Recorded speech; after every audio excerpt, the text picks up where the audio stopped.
Take Jean back to the car. I must get this.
This is Colonel Strigger. How do you know, sir? A shattering business, Colonel. The Prime Minister's already at Checkers. We'll be there in 30 minutes.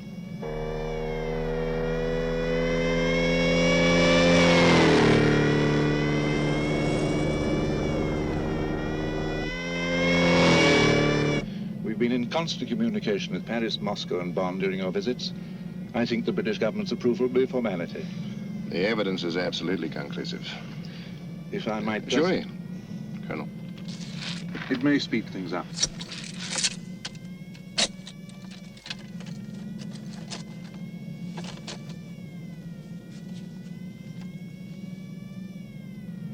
Go on. The clincher is at the back.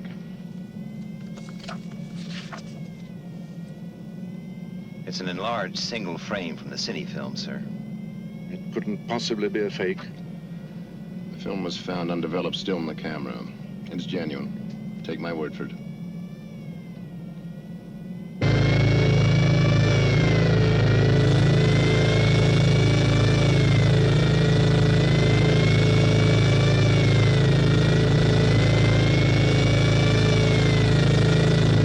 Keep pace with the escort.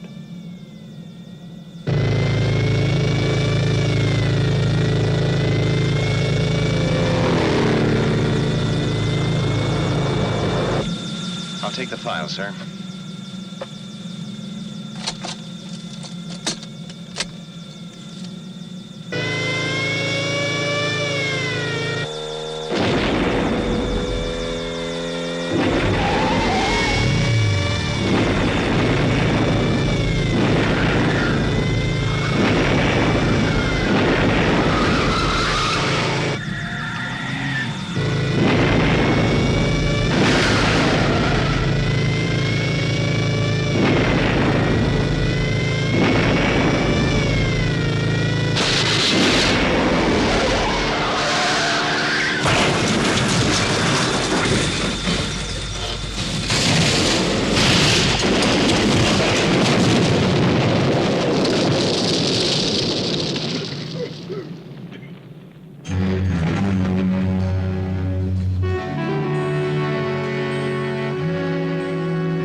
Come in. Ah, Colonel. Good to see you. Well, how are they treating you, sir? Fine, fine. Sit down.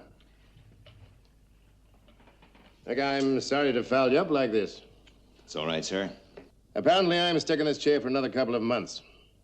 Now, things are happening, Ed. A lot of it's going to fall on your shoulders. The Special Committee of United Nations meets day after tomorrow. We get the go, no-go decision then. And you want me to be there? Now, who else?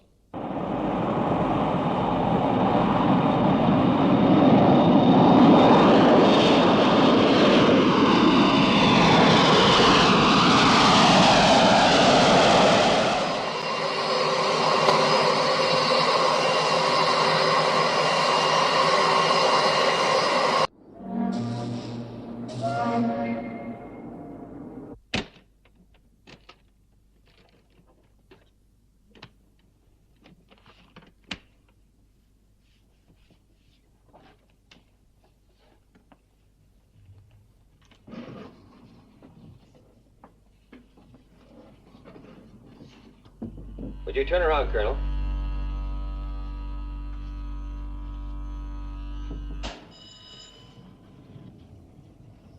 Ah, Colonel Straker. Gentlemen, Please sit down. thank you.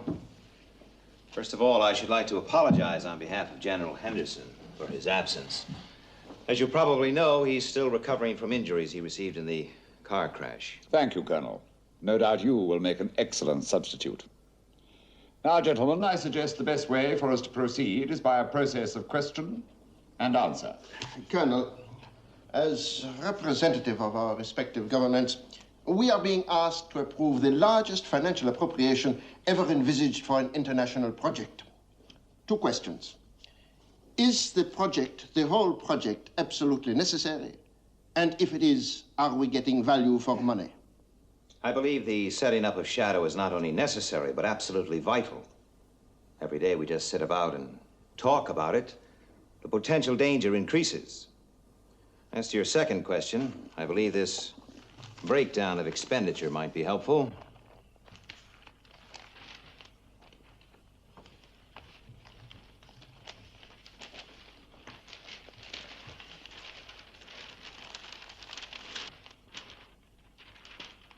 Fleet of submarines?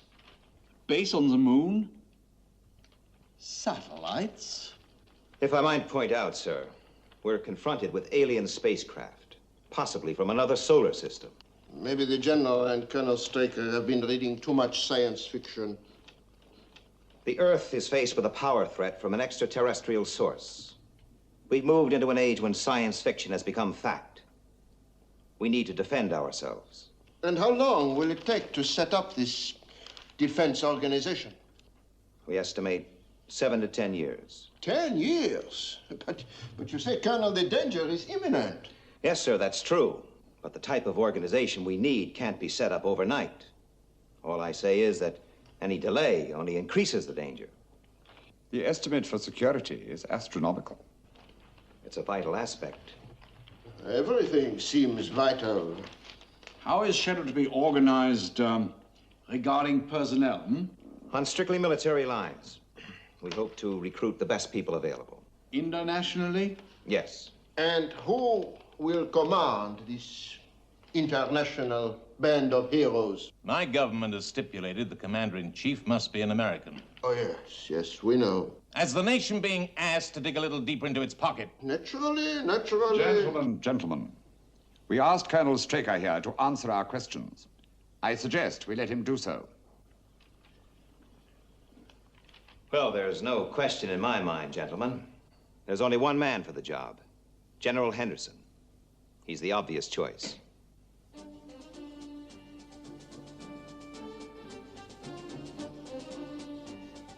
Any further questions?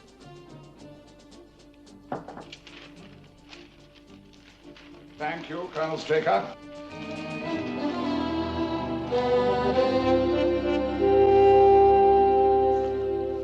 Monsieur Duval, I understand you have 3 daughters.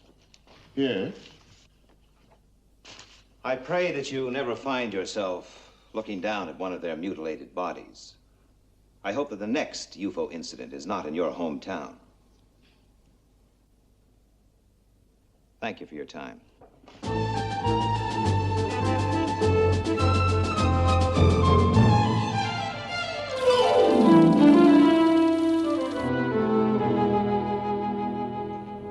Well, gentlemen? It has been approved unanimously. You've done a great job, Ed. Well, I thought I'd screwed it up, sir. I was only in there about 10 minutes. Well, all we've got to do now is work 16 hours a day for the next 10 years.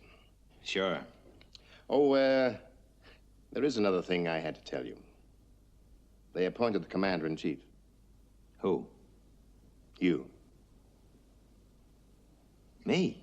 Again, it was unanimous. It seems the French delegate, Duval, was particularly insistent. But, sir, why? Why not choose me? Oh, come on, let's not kid ourselves, Colonel. What sort of shape am I in? What sort of shape would I be in 10 years' time? Oh, nonsense, General. Well, in a couple of months, you'll be out of that thing, up and about, as fit as ever. You can always refuse. But if you do, it's got to be now. There'll be no turning back later.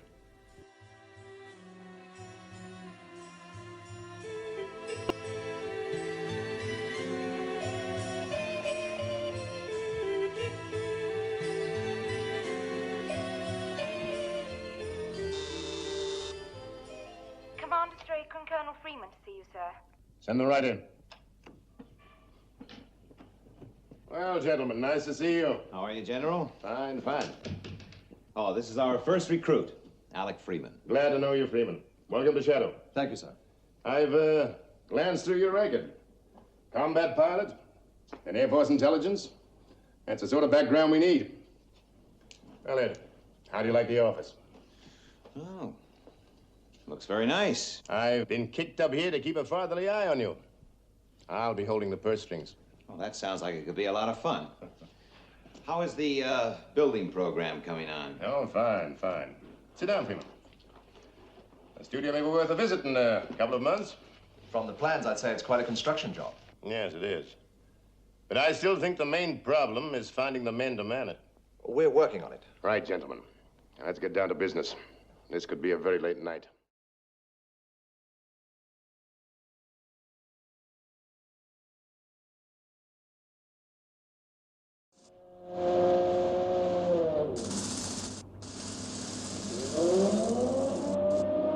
Block's nearly finished.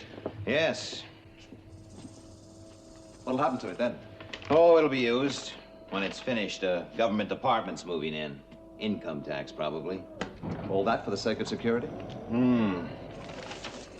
How else can you cover up the excavating of a couple of million cubic feet of earth?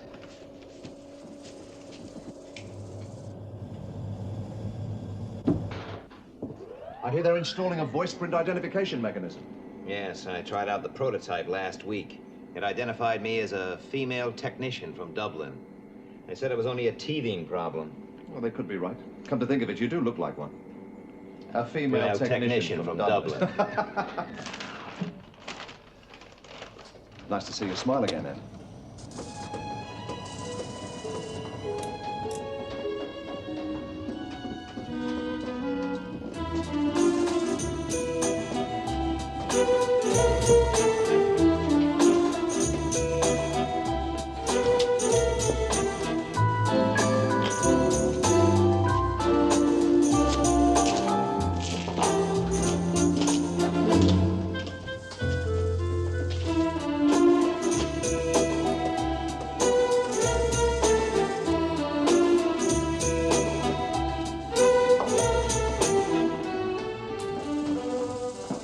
Well, fellas.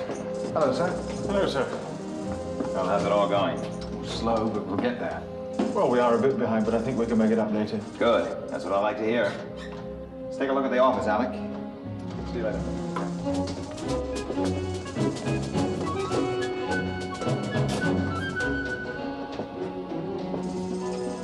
Well, it's all beginning to take shape. Yes, this is it. SHADO HQ. The nerve center of the whole organization. You know, Alec, setting all this up, the delays, the problems, security, personnel, 1,000 details, 100 holdups. Sometimes seems like we're fighting a 10-headed monster. And what drives you on? Fighting the monster? I don't know. Something inside me, I guess. It's called dedication. Pig-headedness would be nearer.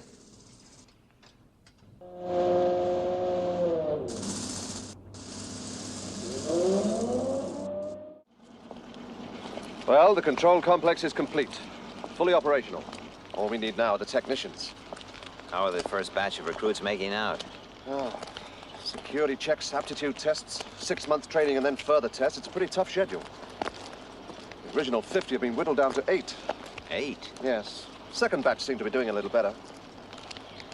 When can we expect the first group to finish their training? A few months. It'll be spring. Good time to start.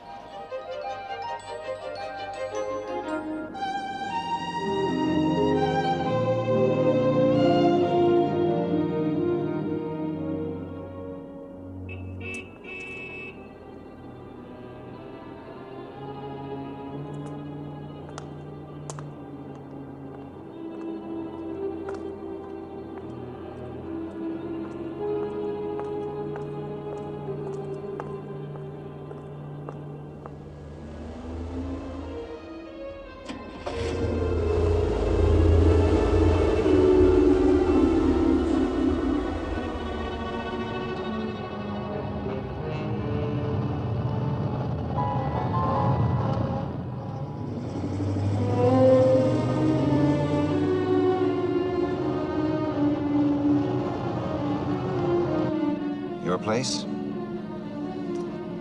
My place.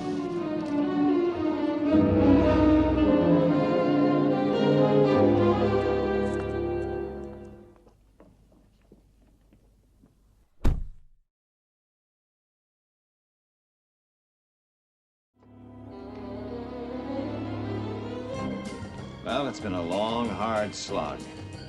But we're ready. We're ready. I know how hard you've all worked. I think we can assume that the worst is over. And I want to thank you all. Thank you, sir. Thank you, sir. Thank you, sir.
Good morning. Miss Eland?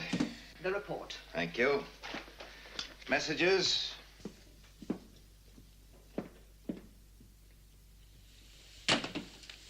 Information.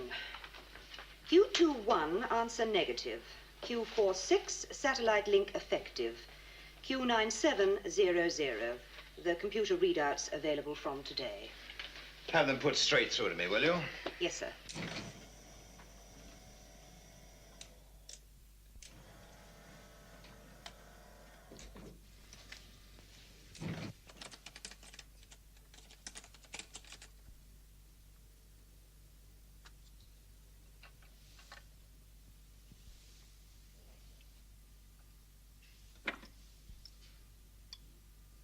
Mr. Freeman to see you, sir. All right, Mr. Freeman. If the girl in reception calls me Alec, So? well, doesn't that inflame you with jealousy? Obviously it doesn't.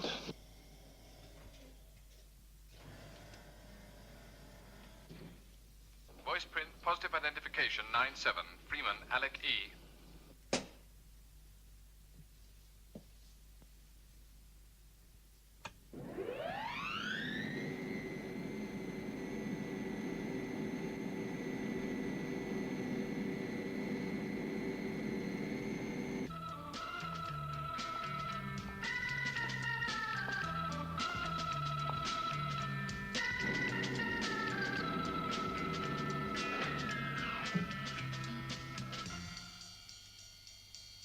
Good morning, sir. Good morning.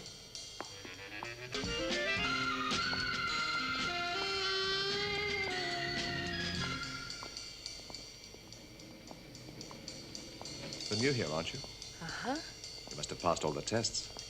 All of them. I bet.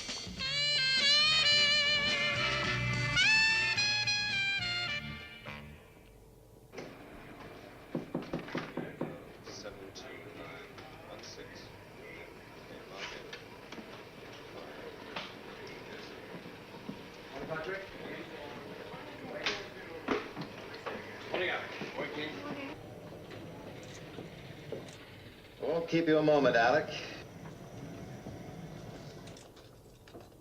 Trouble? Oh, why else would I send for you? Take a look at this.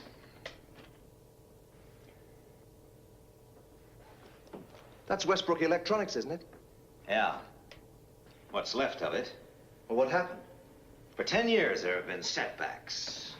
We've had accidents, miscalculations, errors of judgment, and other mishaps. Let's put Westbrook Electronics down to other mishaps. You mean a UFO? No, there's no proof. So bang goes the Utronic project. Just when we thought we really had something to track them down. Now, don't panic, Alec. The Utronic equipment is safe. It wasn't in the building. It's intact, fully tested, and ready for shipment. The breakthrough. SHADO have had Moonbase and the other satellites operational for the past few months. There have been a few UFO sightings, but no interceptions. We've got the teeth. Soon we'll have the eyes. Now, Freeman, you know how important this is to our whole organization. Now, the Utronic design team and the equipment are ready to be picked up in Los Angeles and flown here to England. Now, I'm making you responsible for the security of the entire operation. I mean you, personally. Right.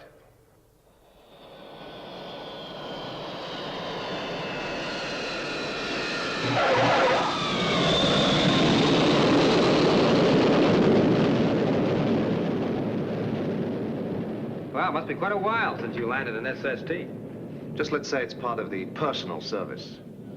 Shadow Control, this is Seagull X-ray. Confirm arrival Stevenson Base, Los Angeles, 0835. Takeoff scheduled 1100 hours. Roger, Seagull X-ray. Call Moonbase, will you? Yes, sir.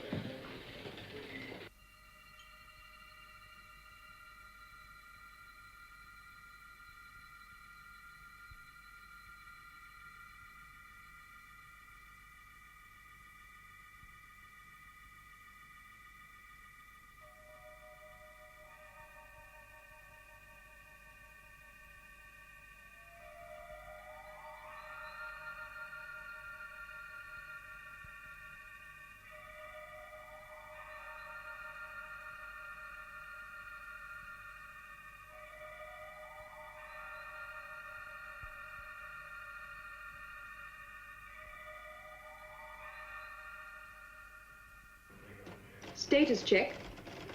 Target. Affirmative. Magnetic field. Check. Saturation density. Green. Resonator. Affirmative. Code. Okay. Displacements. Go.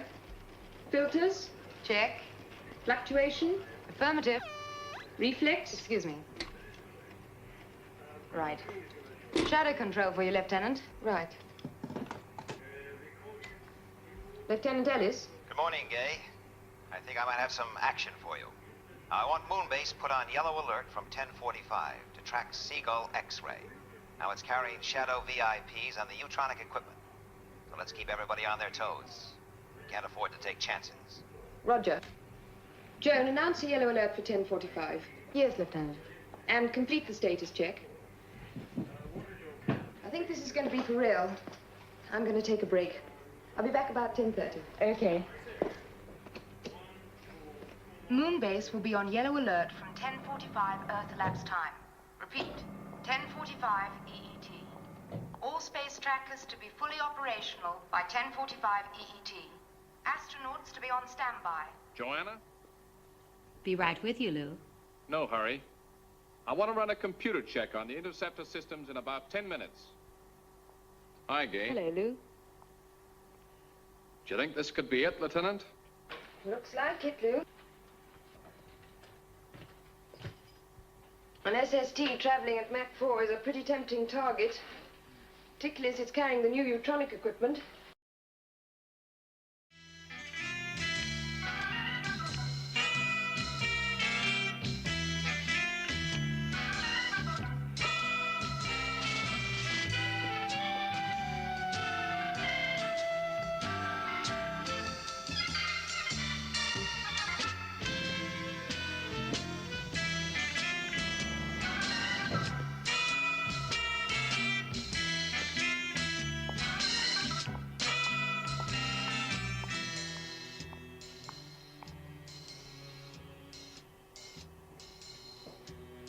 Hello, Ken.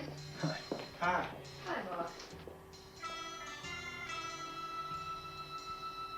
Gay, this alert, what do you think? Another false alarm? Don't think so, Mark. So this time it could be real. Yeah, could be. Well, I guess we could all do with a bit of action. Well, I could do with a cup of coffee. Sure. Thanks.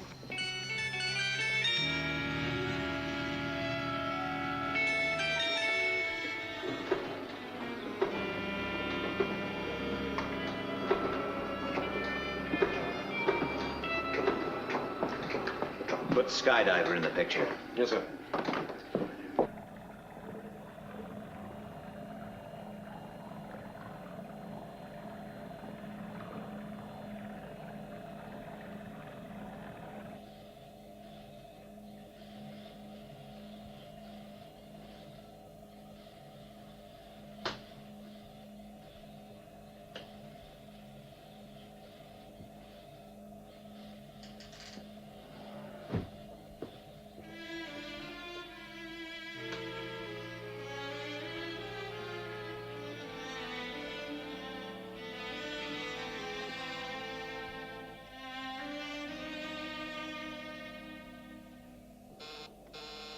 Message from Shadow Control, sir.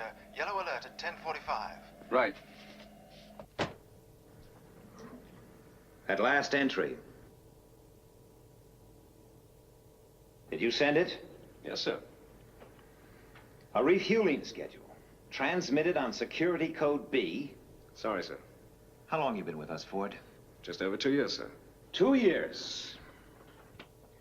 Long enough to know how important security is to Shadow. Now look, this headquarters, controlling Moonbase, the satellites, and a fleet of submarines, is 80 feet below a film studio, right? Now, 400 people work up there, and not one of them knows all this exists. I have to play games, pretending to be the studio's chief executive. No one even dreams what my real function is. That's what security's all about. I'm sorry, sir. Sometimes it's pretty difficult. Difficult? So you think it's difficult, huh, Ford? Well, I'll tell you when it gets difficult. Have you ever thought about the victims of UFO incidents? Have you ever considered their parents, brothers, sisters? What do we tell them? They can never know the truth. So they live in agony for years, praying that someday their loved one may turn up, clinging to a thread of hope.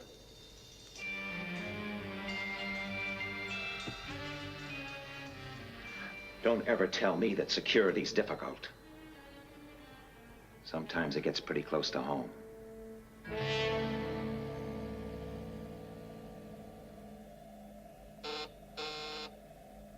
alert starts in 2 minutes, sir.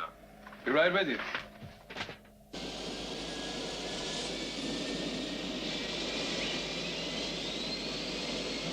Stevenson Base, this is Seagull X-ray. Liftoff check complete. Liftoff clearance. Roger, Seagull X-ray. You are clear to go. You know? 10:45. Right.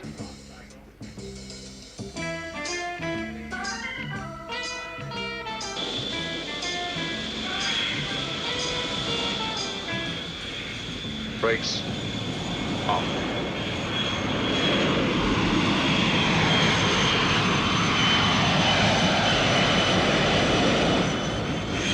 Airspeed building.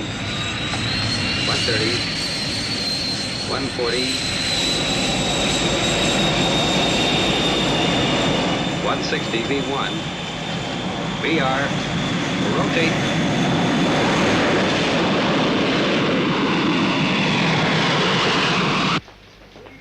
This is Moonbase calling Sid. This is Space Intruder Detector. Pass your message. Seagull X-ray carrying VIPs and neutronic equipment is airborne. Track progress of aircraft until further notice. Keep sharp lookout for UFO. Please pass your code so that your instructions can be complied with. Stand by to receive code. Standing by. Thank you. Your code is correct. I have Seagull X-ray on scanners. It is on course. Speed 1,500 knots. Moonbase computers confirm course correct. Airspeed 1,500 knots. Right. Maintain tracking.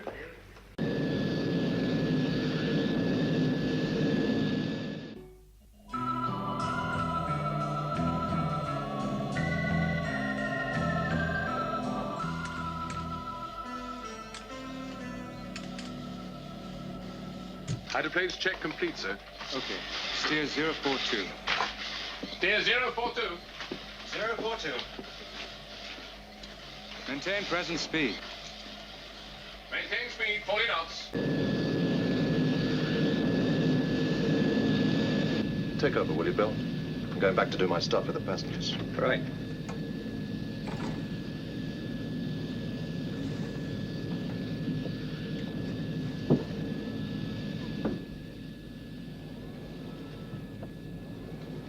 Herr Mahler? Good morning. Colonel Alec Freeman. Ah, Colonel. I'd like to congratulate you and your team, Herr Mahler. This looks like the breakthrough we've been waiting for. Not my team, Colonel. May I introduce our chief designer, Virginia Lake? How do you do, Colonel? Well, for the first time in my career, I wish I was flying subsonic aircraft. The trip would take that much longer. Just in case anyone's interested, I'm Phil Wade. Oh, how are you? Well, looks like you're the answer to all our prayers. Would you like to see the neutronic equipment, Colonel? I think your equipment is fabulous, but I am familiar with it. Really? Yes. For instance, I know that a neutronic beam travels instantaneously. Almost instantaneously. Well, anyway, it means we'll be able to detect UFOs even when they're flying many times the speed of light in deep space. Go on. So, our moon-based interceptors will have a chance to destroy them before they reach the Earth. Very good. I can tell you more over dinner. Don't you think you better get back to your little seat up front? I suppose so. I'll be seeing you. Colonel,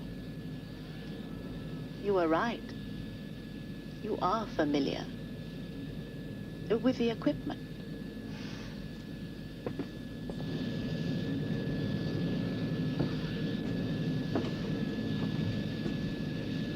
Everything okay? Yes, sir. No sign of any activity. Good.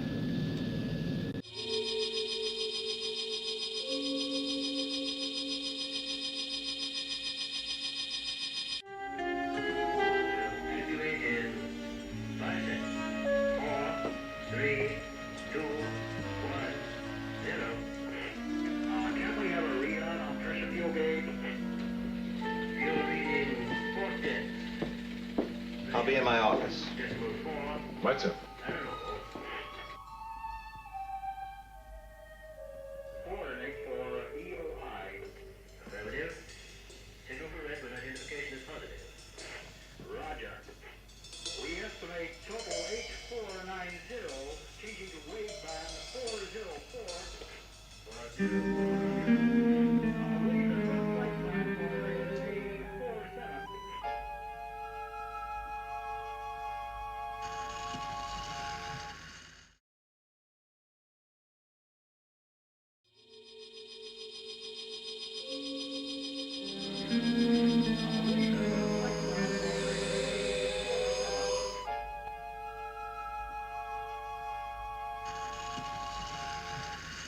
Red alert. Red alert. UFO 428146 green. Got it. 428146 green. Speed. Solid. Trajectory termination. Coming up.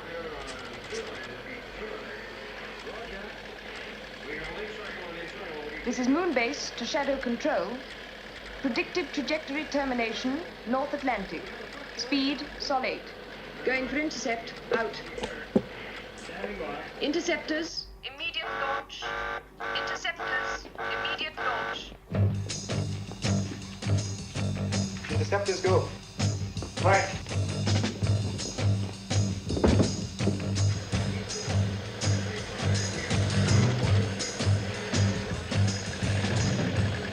This is Moonbase to all Shadow stations.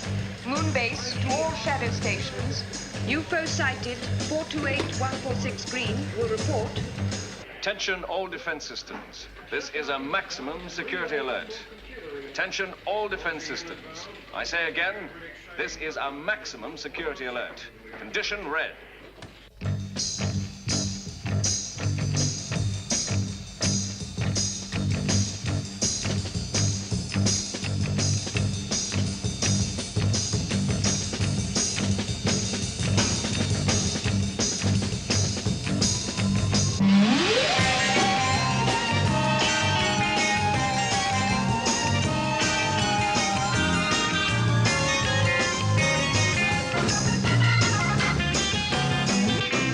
Speed 1.5 million miles per second. Range 75 million miles. Okay. Yes. 70 million miles. Maintaining solid. Red, 129046. Right. Trajectory. Still as predicted. Lieutenant, I have green on interceptors 1, 2, and 3. Moonbase to interceptors. Stand by to set missile control computer. Right.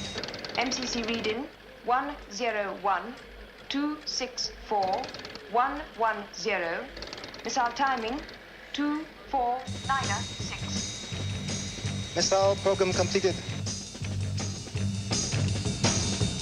Range 8 million miles closing. 7 million miles. Missile firing 5.4 seconds.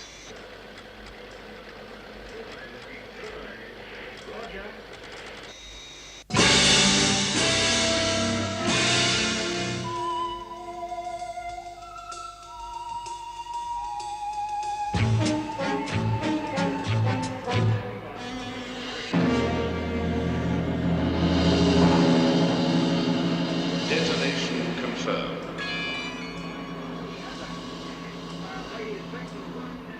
Negative. It's through.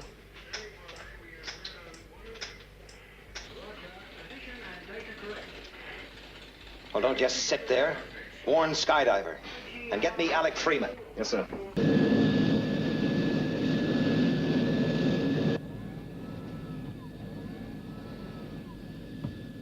Gentlemen, Miss Lake, Shadow Control have just informed me that a UFO is approaching the North Atlantic. I'm afraid we must assume that this aircraft is its target. We're going to reduce height in order to gain the advantage of cloud cover. This will mean we'll have to reduce speed, but of course in the dense atmosphere, so will the UFO. Presumably that increases Shadow's chances of intercepting it. Yes, it does. I'd fasten your seatbelts if I were you. Look, don't worry. It'll be okay. Anyway, we have a dinner date. I wouldn't let anything interfere with that. Thank you.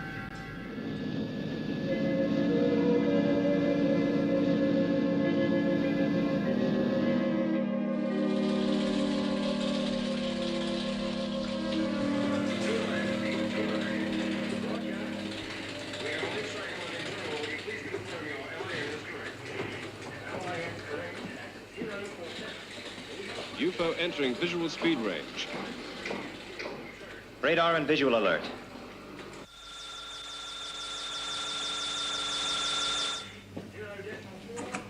UFO on radar track, speed Mach 5.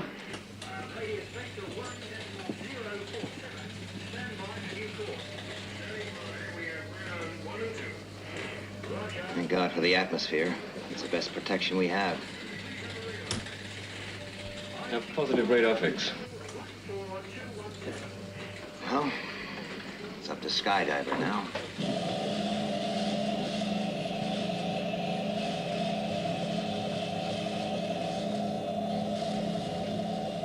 In position, sir.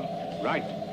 5, Stand by. 4, 3, 2, 1, 0. Launch stations. Launch stations. Clear 1. 1 clear. Clear 2. 2 clear. Ready for takeoff, sir. Okay, lift-off stations. Lift-off stations. Checking boosters. Circuits. Cut boosters. H-pulse circuits, Cutting okay. boosters. Relays, okay. Good night, skipper. Interlocks engaged. Stabilize gyros. Trigger circuits, okay.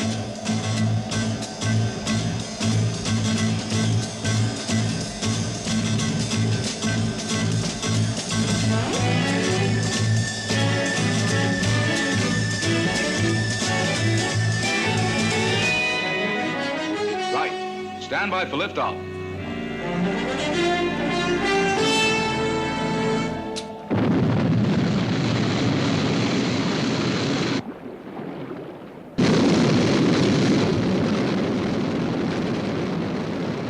Shadow control from Sky 1, airborne. Position 020, red. Roger, Sky 1.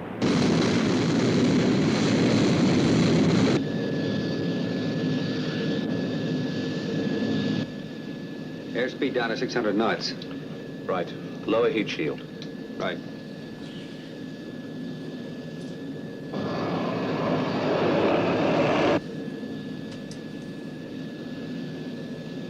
I don't like it. These clouds give about as much cover as a G-string on a belly dancer. Sky 1 to Seagull X-ray. Over. Oh, Peter, am I glad to hear you. What's your position? Right above you. Leveled off at 20,000.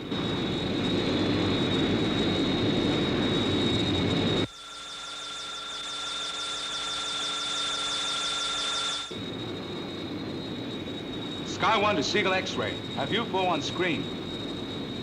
Closing rapidly. Roger. 10 degrees port. Right.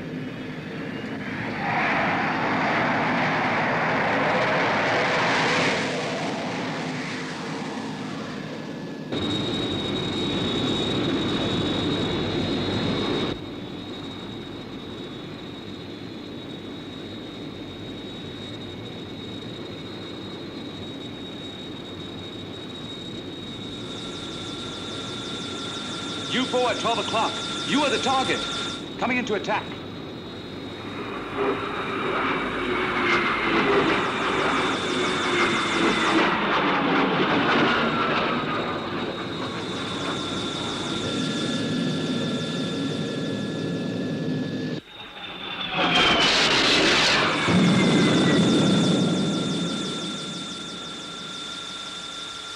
UFO entered cloud layer. Keep a sharp lookout. Roger.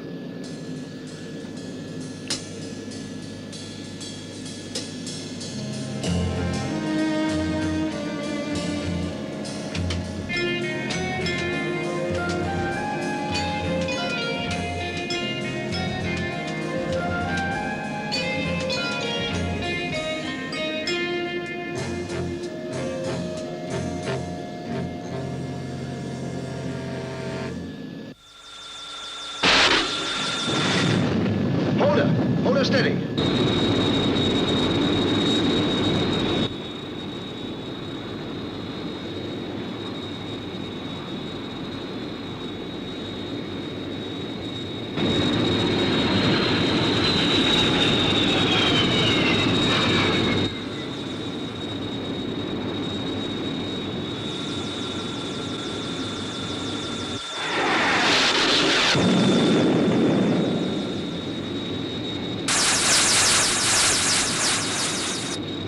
1 to Shadow Control.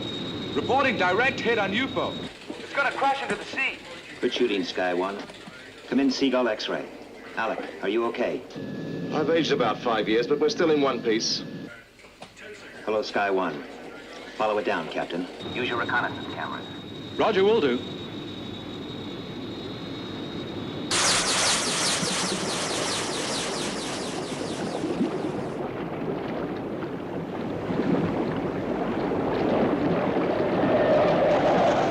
It went straight under. It seems to be breaking up. Hold it. There's a body. Please confirm. Did you say body? Yes. It's a body.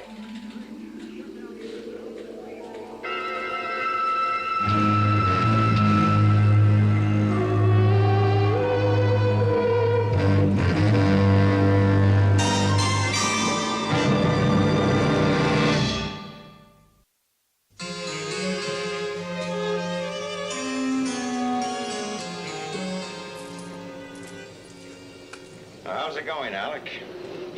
Everything's fine. Good. Good. Moonbase and the other tracker stations will have the Utronic system fitted and operational within a week. Oh, that's just great. Well, you look tired, Alec. Why don't you help yourself to a drink? Thanks. I think I will.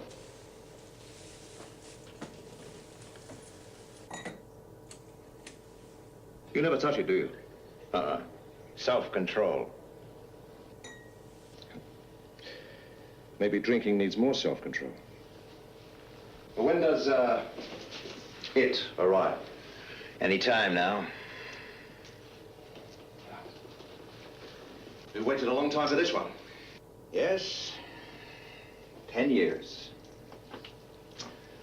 It's been 10 years since we had the first confirmed UFO landing on Earth.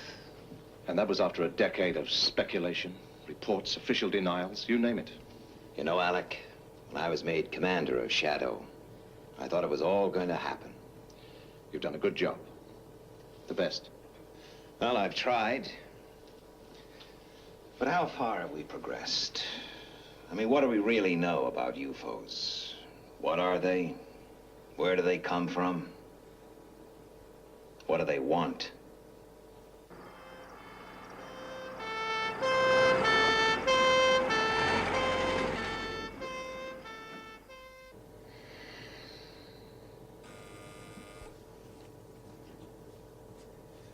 Yes. Mayland Hospital, Shadow Section. Your special patient has arrived, sir. We will use underground corridor 32 to Shadow Medical Center. Right. Well, maybe some of the answers are coming in now.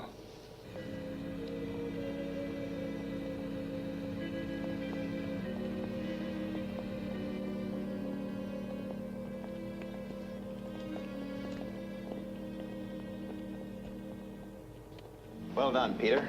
Thanks. You're wanted in debriefing immediately. Right. See you later.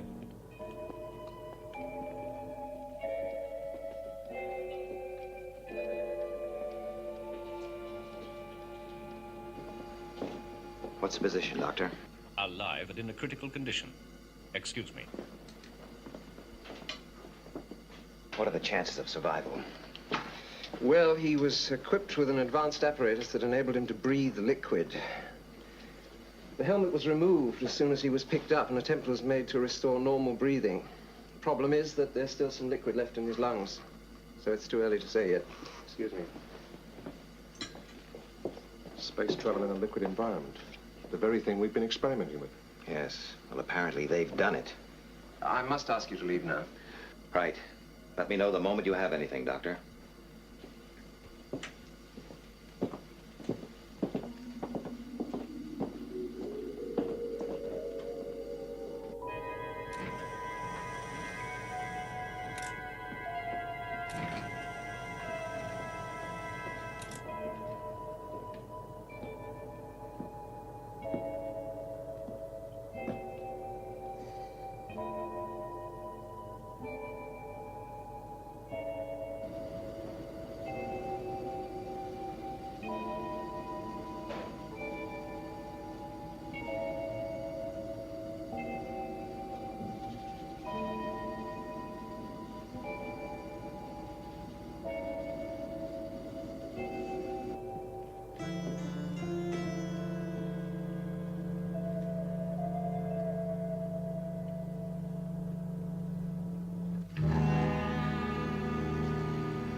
Commander Straker.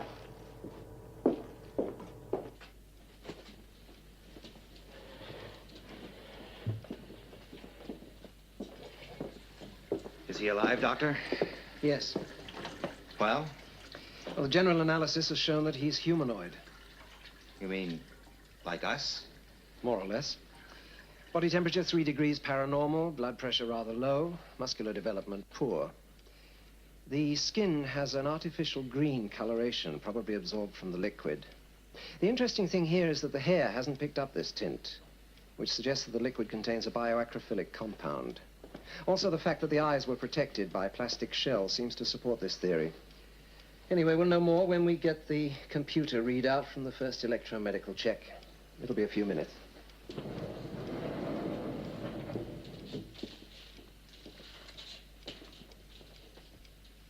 A man. From a solar system probably 100 million miles from Earth. It's incredible. What is? Well, we can't be certain yet, but this preliminary test shows organ and gland transplants. Heart, liver, left lung, thyroid.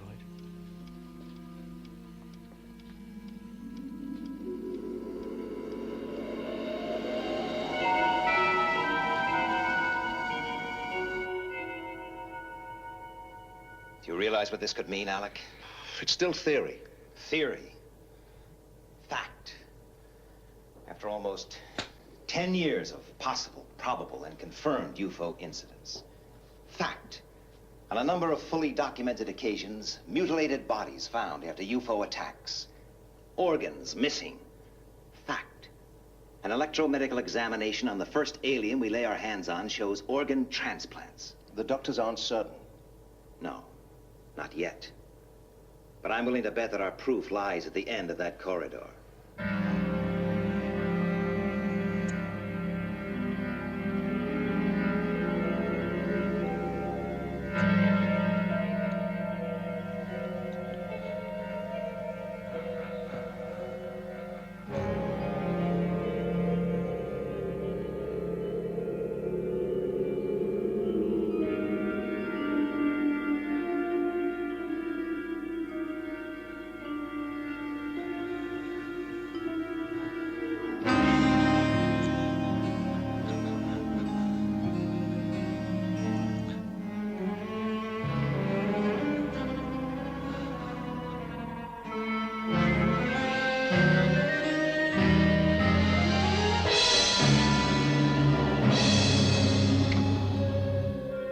Dr. Schroeder? Intensive care unit. We have an emergency.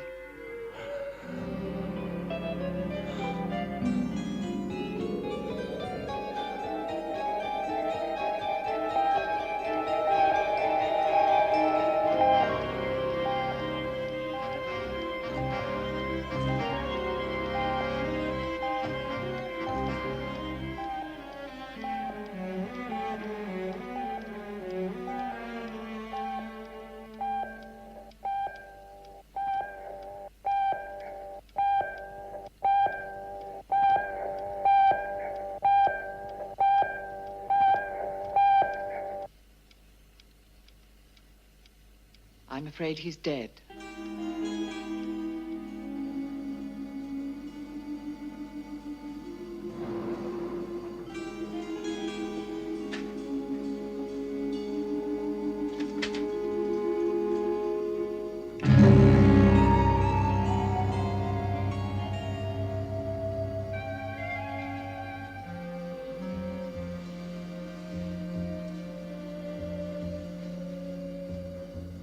Can I have a post-mortem? 48 hours. Make it 24. Not the details. Just what really matters.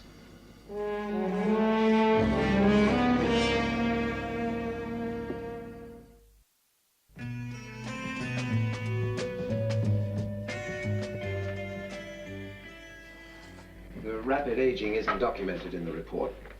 We're not sure why it happened, but it's certainly connected with the reaction of Earth's atmosphere on the body.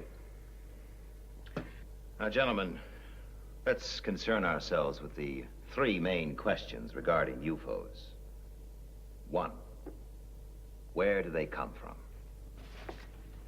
Now, the fact that the lungs were filled with an oxygenated liquid seems to indicate a subjection to phenomenal acceleration and fantastic speed over a long period, long enough for the skin to pick up the green coloration of the liquid.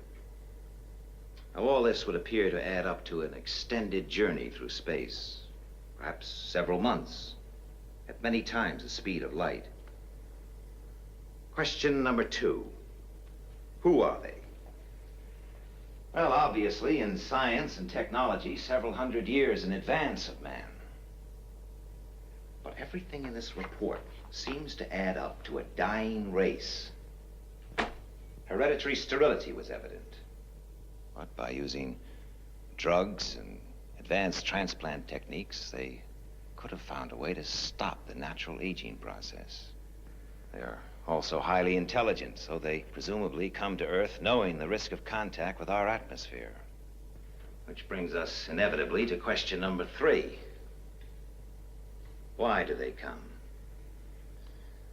This report indicates 5 major organ and gland transplants. In the case of the heart, tissue compatibility test shows that it was human in origin. It came from Earth, gentlemen. Therefore, one of the reasons they must obviously come is to obtain organ replacements.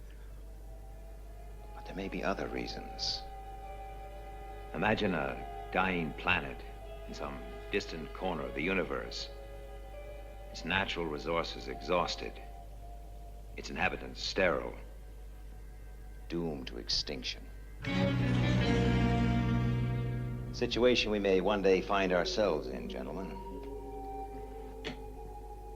So they discover Earth, abundant and fertile, able to satisfy their needs. They look upon us not with animosity, but with callousness, as we look upon our animals whom we depend on for food. Yes, it would appear they are driven by circumstance across 1 billion miles of space, driven on by the greatest force in the universe: survival.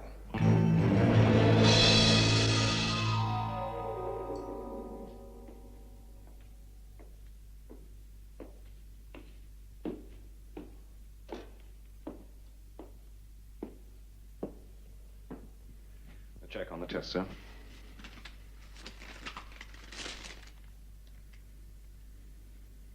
There's no possible doubt? No, sir. Electronic tissue analysis is as positive as a voice print. Right.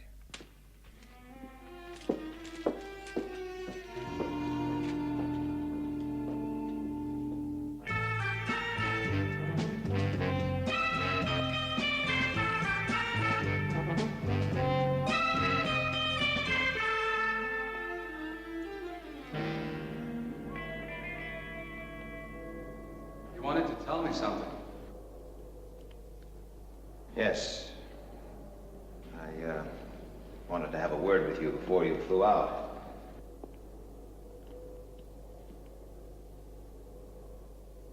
It's about my sister, isn't it? Yes. I'm afraid she's dead, Peter. There's no longer any doubt. I think you know how sorry I am.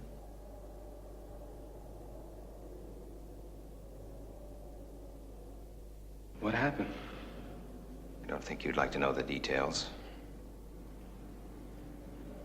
I think I'd like to know.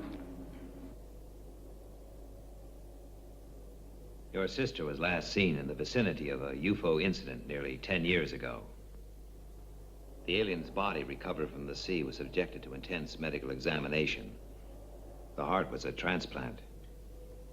The donor was Leela Carlin. What will you tell your parents? I don't know. You realize, of course, that they can never know the truth.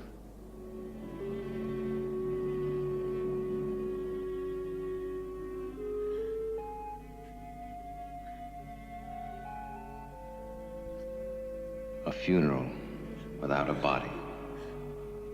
A symbol of human compassion. finger of tragic coincidence, stretching across 1 billion miles of space. Is this the end or the beginning? Where does the universe end? Where does it begin?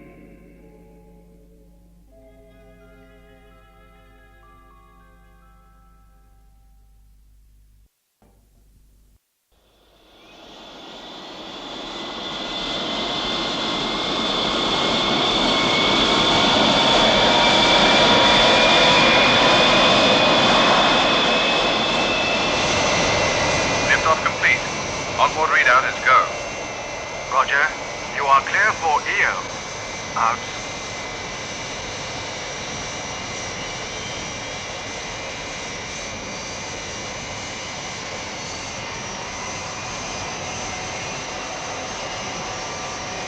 Lunar module to control.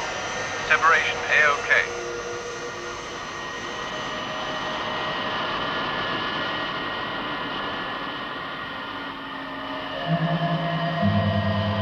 This is lunar module to moon base control. Have visual contact. Roger, Lunar Module. Have you on track for auto landing?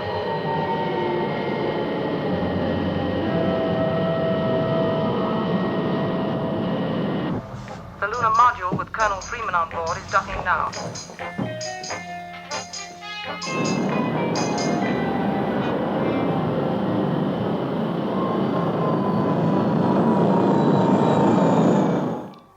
Hello, Gay. Shall we start?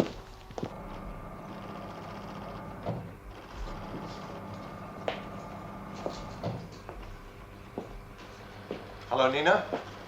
Hello, Colonel. How's everything going? Fine. Good. How are things with you, Joan? Fine, sir. Is that your report, Lieutenant? Yes, I think you'll find everything's in order. Sure I shall. Shall we continue?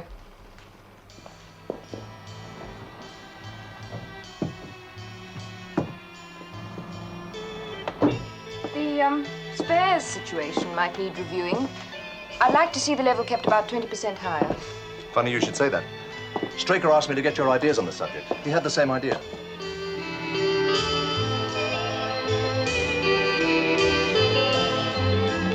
Hi, Colonel. Hi, Lou. What sort of times are you making on the interceptor launches, Lieutenant? About 125 seconds flat. It's pretty good. Well, that about wraps it up for this month. I'll report a clean bill of health. Fine. I have a possible sighting.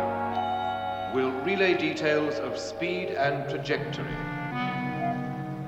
I have a trace bearing 062415 green. Confirmed sighting, yellow alert. I repeat, yellow alert. Good luck, Mark. Okay, let's go.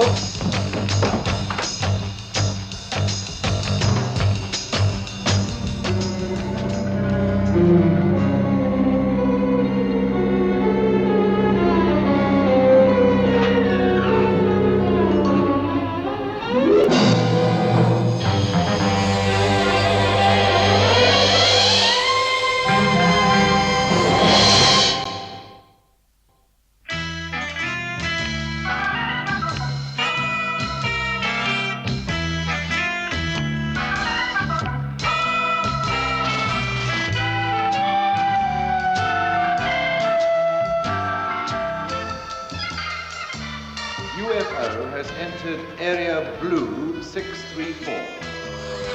The interceptors are in position, awaiting confirmation.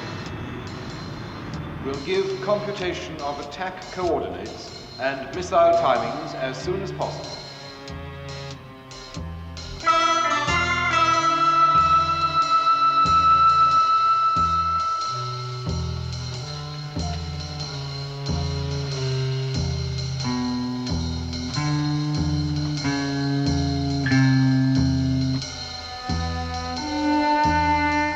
Next sweep should tell us.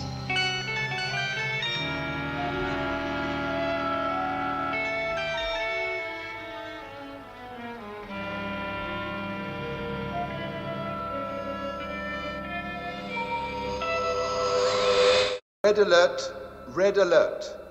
Confirm unidentified flying object.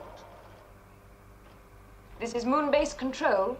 Red alert. Red alert. Interceptors, immediate launch. Interceptors. Immediate launch.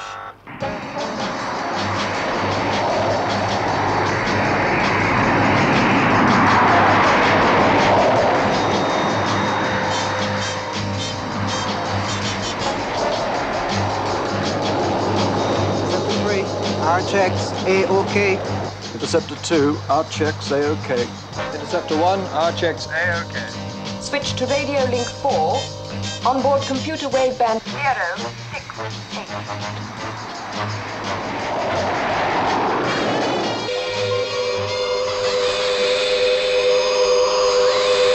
Firm speed 0.8.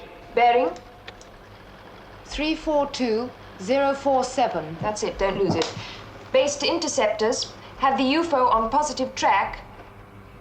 Speed Sol 0.8. Speed Sol 0.8. Bearing 342047. UFO maintaining course. Predict interceptors in range 51 seconds. Control to leader. Set onboard computer for the auto count. Roger. Missile launch, 5 seconds. 4, 3, 2, 1, 0.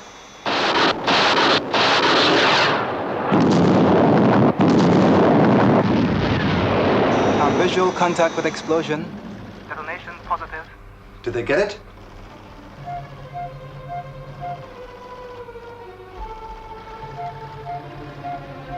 I still have a contact, Lieutenant. Double check. Positive. Predict UFO on collision course with interceptors. Impact 32 seconds.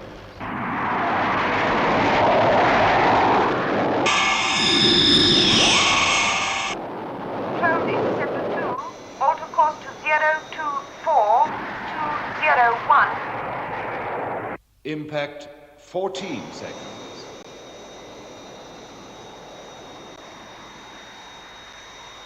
Interceptor 1 to base. Request new course. 1 to base. Request new course. Control to interceptor 3. Alter course to 024186. 9 seconds. Interceptor 1 to base. Request new course. Control to interceptor 1. Alter course to 024218. It's too late, Lieutenant.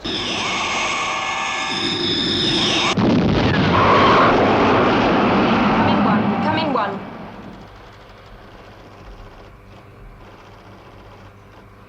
Impact confirmed. Interceptor 1 destroyed. Why, Alec? You've read the report? Yes. An astronaut killed. A UFO through the outer defenses. The report tells me what happened. I want to know why. I don't really know. Oh, come on, Alec. I know you better than that. Things happen so fast. Meaning? I can't be sure. Well, look, I'll settle for an educated guess, Alec. The error could have been human. A decision was taken, it could have worked, but the point is, it didn't. Right. I want the personnel concerned, the 2 surviving astronauts and Lieutenant Ellis, back here on the next moon flight. Right. Oh, what happened to the UFO? We lost it in a radar blind spot. But one thing's certain, it landed. Landed? Where? Just about the worst place possible. Somewhere in an area of 50,000 square miles in northern Canada. Everything we got that flies is out looking for it.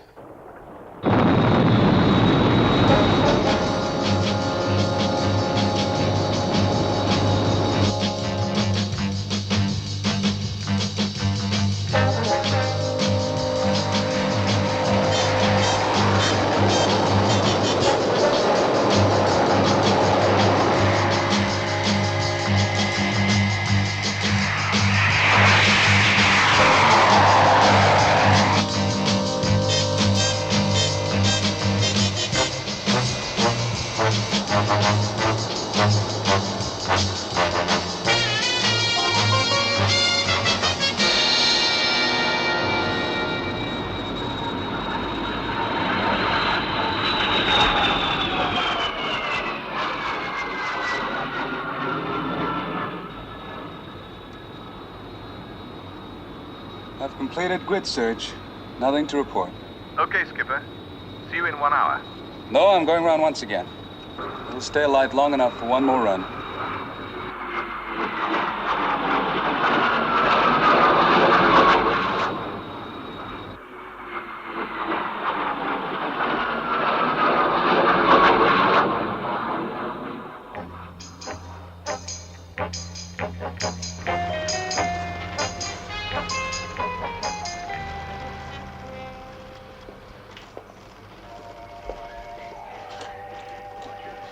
Looks a long way off, doesn't it? Might as well be at the other end of the universe. Has anyone seen Lieutenant Ellis? She's in Central Park. Thanks. Well, there's one of the lucky ones who'll be back on terra firma tomorrow. If by terra firma you mean Straker's carpet. Rather them than me. Gay, we all took the same chance. Ken was unlucky. These things happen. Nobody's to blame. Don't give me that crud, Marsden. Find it. If you need more aircraft, appropriate them. Yes, I'm giving you the authority. Yes. Right.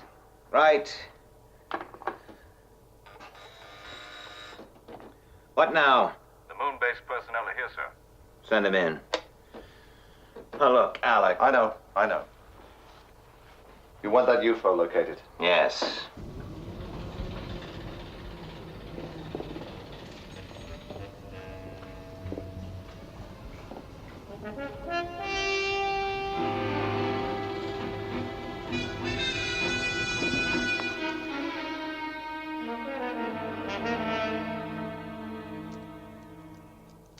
Bradley, Waterman, Lieutenant Ellis. I assume you know why you're here. I'd like to say something, sir. As Interceptor leader, I want to accept complete and sole responsibility for what happened. Very gallant. Yes, that's a very brave gesture. But out of line. I know what happened. Now I want to know why. You people were selected because of your outstanding character, as well as intellect.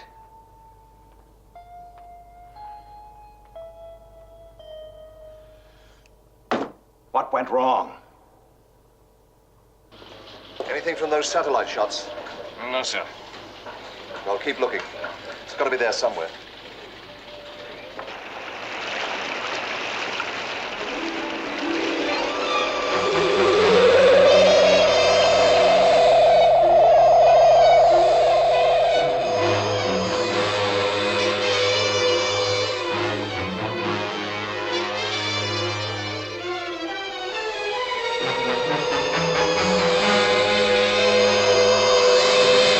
Have relocated UFO in area blue.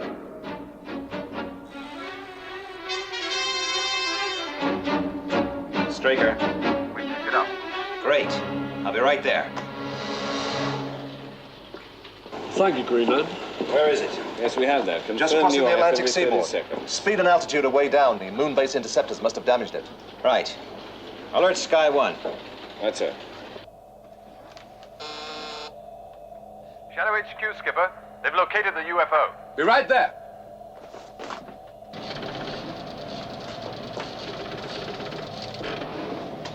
I've got the UFO's latest fix, sir. If we steer 042, we should intercept in 18 minutes. Right.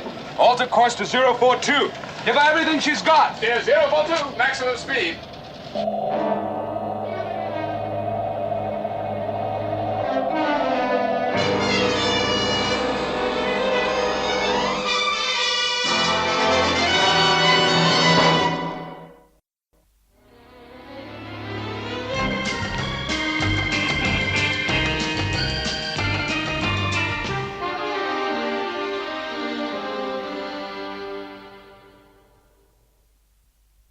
Lieutenant Ellis, Waterman, I'd like you to begin the computer test while I interview astronaut Bradley. Right.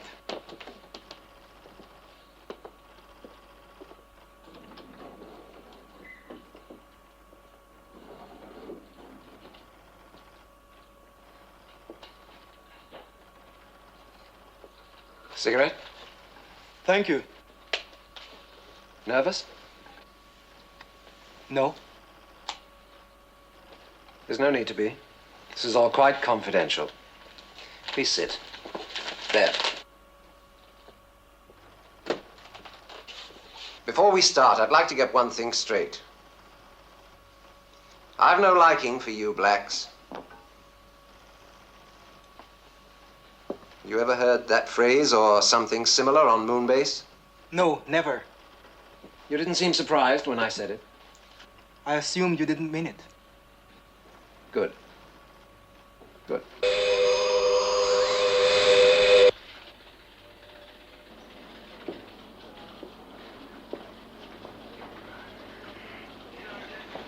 This time we'll get it.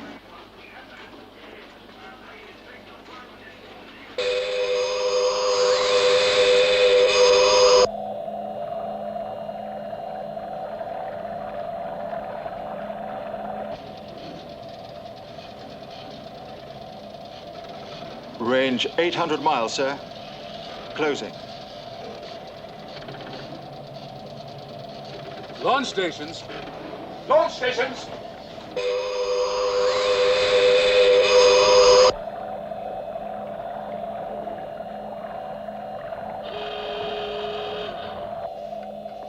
Lift-off stations. Yes, sir. Good luck.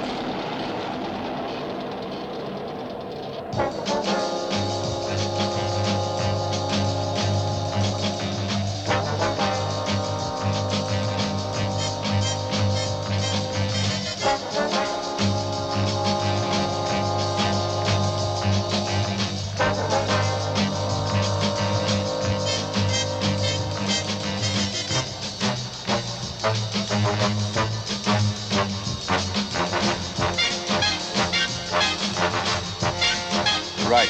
Stand by for liftoff.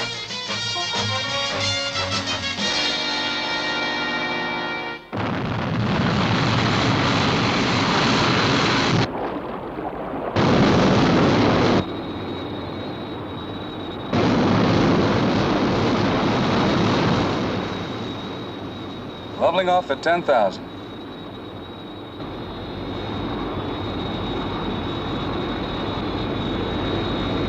Roger. Sky 1 airborne, sir.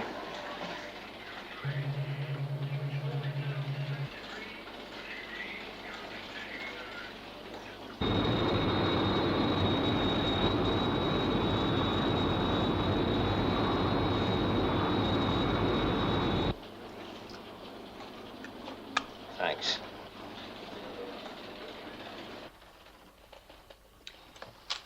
Word association. Ready? Father. Mother.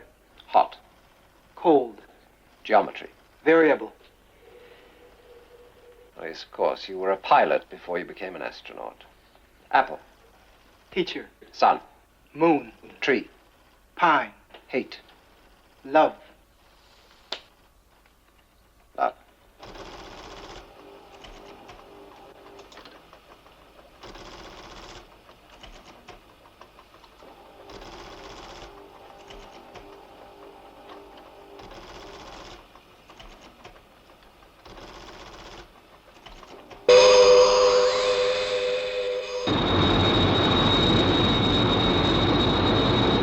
This is Shadow Control.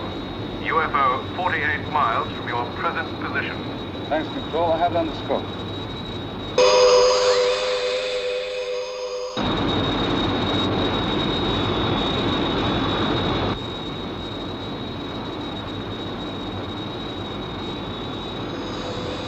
I have visual contact. Closing for attack.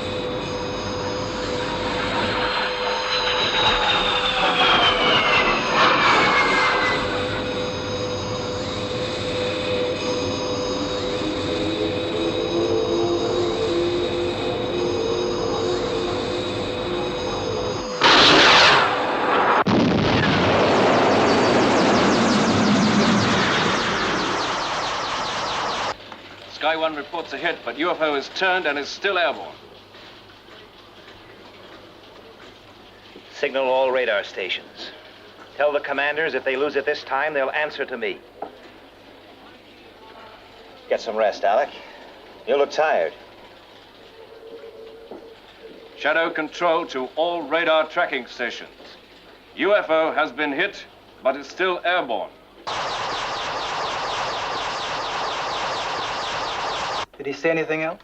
No, just that I'd been cleared, and I was scheduled on the next flight back to the moon. And us?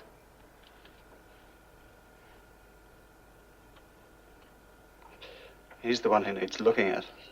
Oh, don't worry. You can't hear next glass case he calls an office. Tell me something. Does Shadow have anyone checking him out?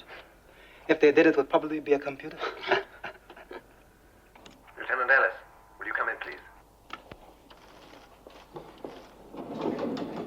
Please sit down.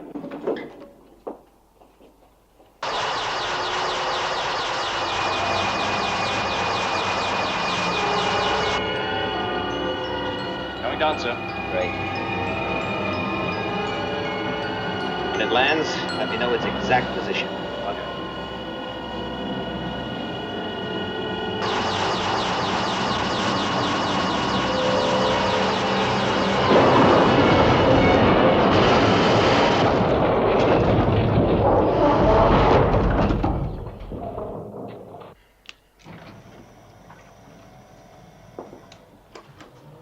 Oh, have a seat, Alec. I don't believe it. Oh, no, that's for you. Thanks.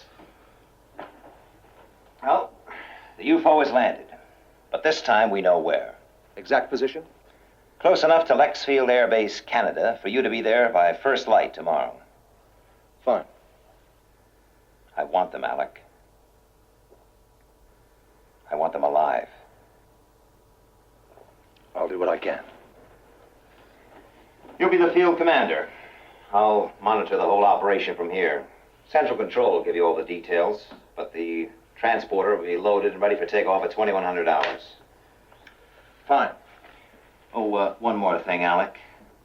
Dr. Schroeder has finished with the moon base personnel. His report is quite clear. I'd like you to handle that, too. Right. I'll do it before I leave. This is the way I want it done. Mahogany. Table. Grass. Green. Laugh. Cry. This is an interesting reaction. Watch this carefully. Sunrise. Morning. Black. Black. Bird. Blackbird. Blackbird. Oh, yes, good. A 2.04-second delay. You could see her mind racing. She was consciously avoiding giving the standard answer. White. Look at the stress factor at that point. 5 times normal. And your conclusions are based on that? My conclusions are based on 8 hours of exhaustive tests, 20 years of experience, and the conclusion formed by the computer. That example was one which I thought even a layman might understand. I'll leave you to it.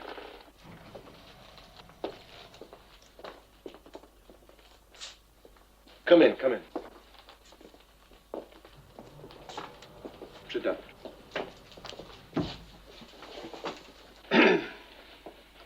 I'm not going to waste time with the details of this report because you'll be given copies of it. But I'd like to read you its conclusions. 1.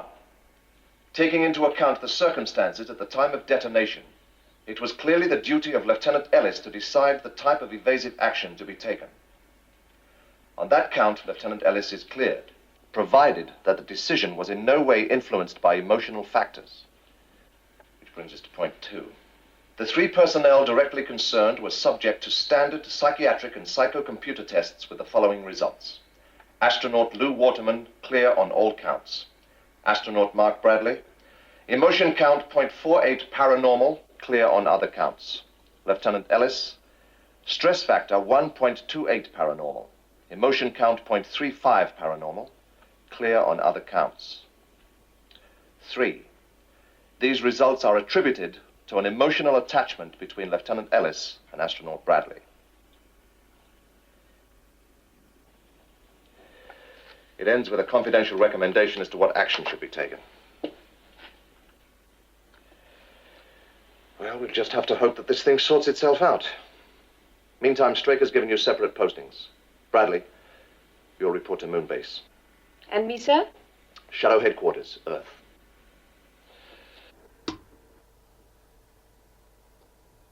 Well, everything's lined up with the Air Force. You'll get their fullest cooperation. I'll be on my way. Oh, Alec. Who are you taking with you? Does it matter? No, except that I hadn't seen the list of personnel. It includes Mark Bradley and Lieutenant Ellis. Your decision? My decision. Without the aid of a computer. They'll be back inside 3 days to take up their new postings.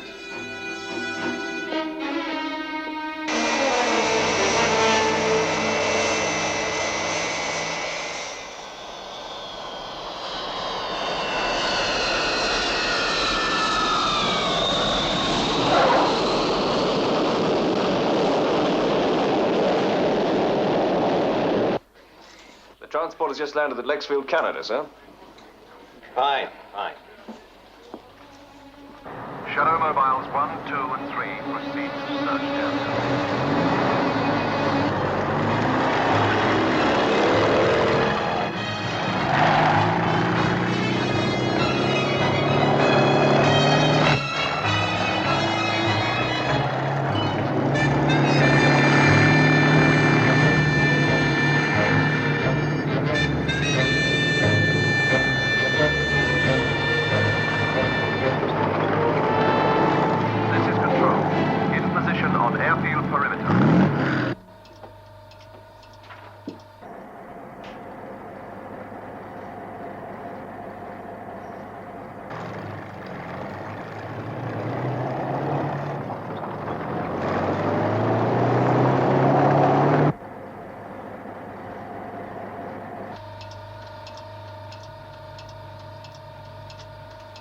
The other mobiles are on their way, sir. Good.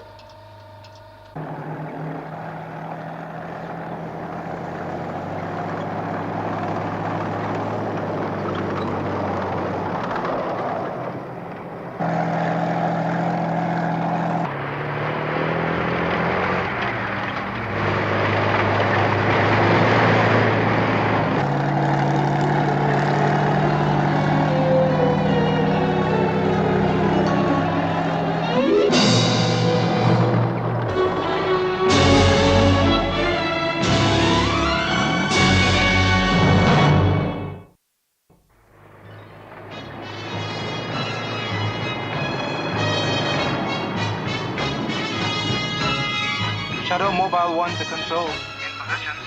Roger 1. No visual contact.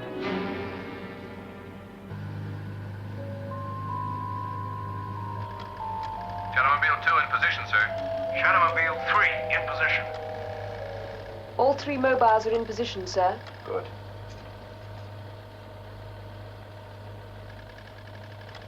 Send one in. Which one, sir? The one in the best position. Standard procedure.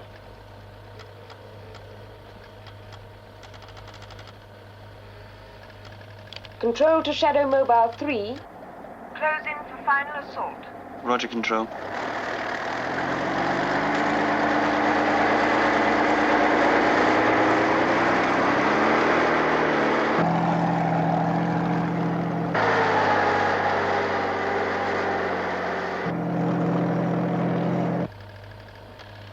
Should be able to see it any second.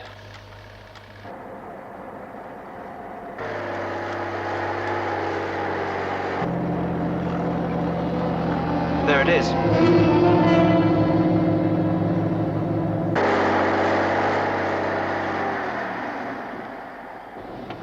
Have visual contact. About 300 yards ahead.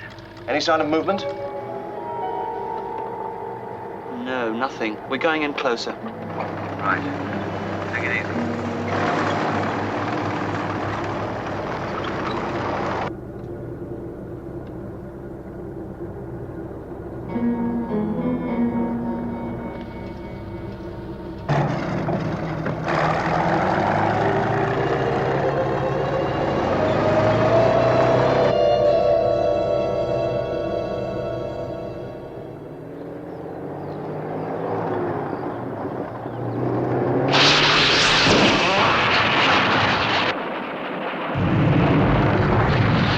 Shadow Mobile 3 to control. We're under attack.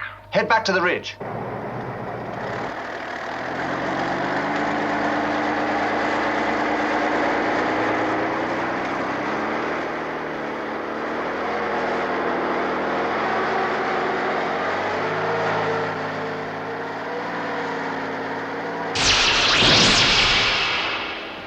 We're still under fire. They seem to be using some sort of... SM3, can you hear me? Come in, SM3.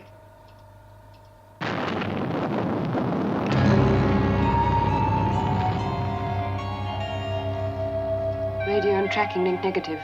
They must have been hit. Send the next one in. I know the risk. Send it in.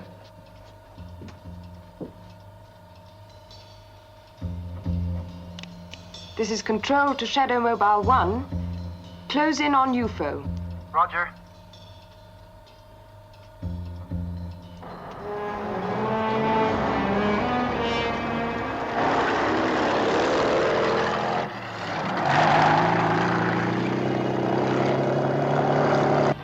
This is Colonel Freeman.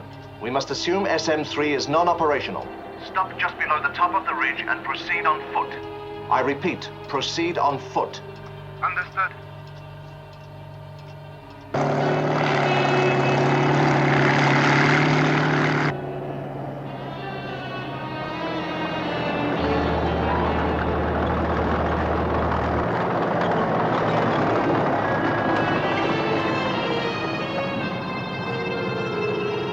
Okay, let's go. Roger. Backup forces in position and standing by, sir.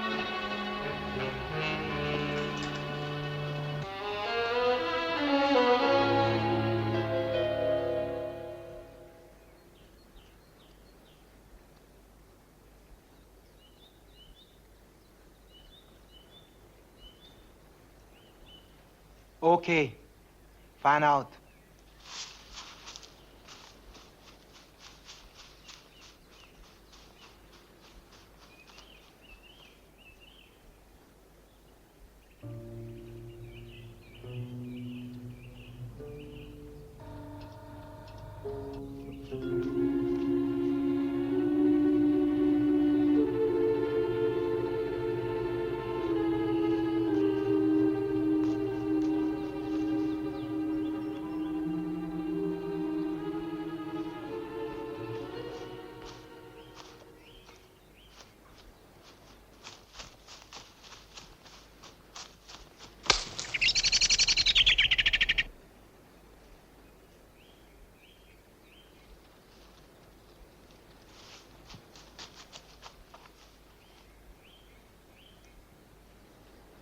$250 yards from UFO.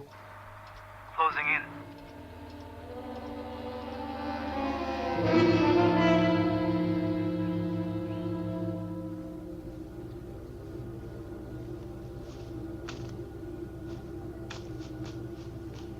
They're closing in, sir.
Quite a day. Yes, they're flying the alien back to HQ now. You all right? I'm fine.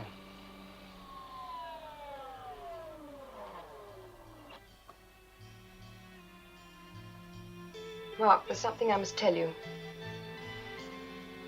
After Mobile 3 was hit, Freeman told me to send another one in. Mobile 2 was in a better position. It's okay. I was glad of the action. Don't you understand what I'm saying? I risked your life to prove a point. You did it to prove that Straker and the computers were wrong.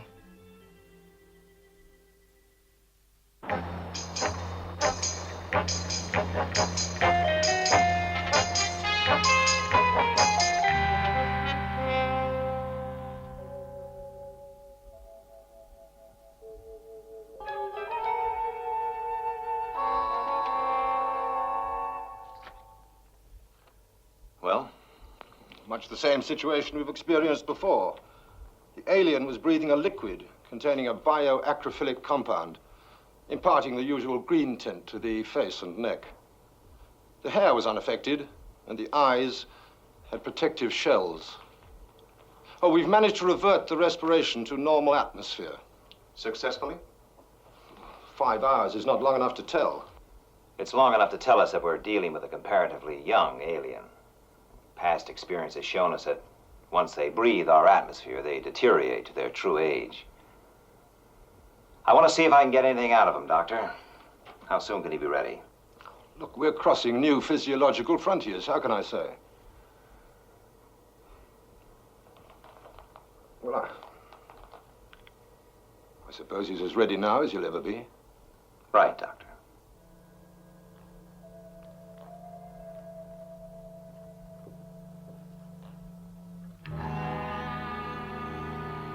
He appears to be humanoid and highly intelligent. The biosensor tells us his eyes and ears are in excellent condition. Computer reports indicate he's in perfect health. There must be some way we can communicate. You've been interrogating him for 43 minutes. How much longer? Why? We've got to remove the barrier compound from his hair to assist oxygen absorption. All right, all right. Now, let's go over it once again. The answers are needed to certain questions. I'm asking you to cooperate. It's no good, Alec. He either can't or doesn't want to understand. There's no alternative. I'm going to try one of the new anodynes to break down his resistance. Which do you recommend, Doctor? Well, GL7's the most effective in my experience, but in this case... Well? I can't guarantee the result. It could be dangerous. How dangerous? Who knows? But the decision and the responsibility must be yours.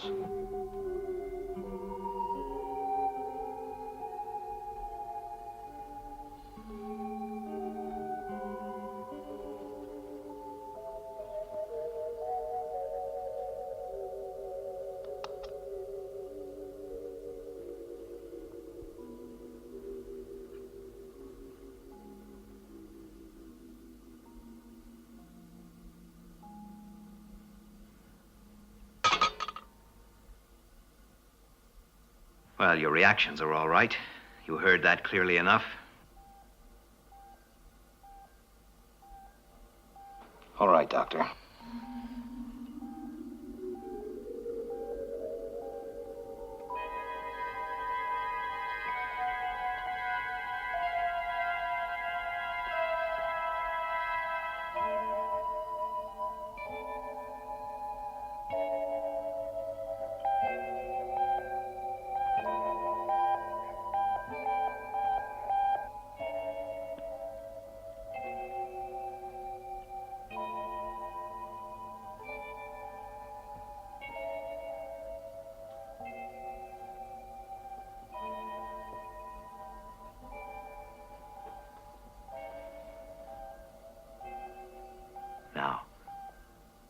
drug will lower your resistance. It's no use fighting it. You must help us. You must cooperate.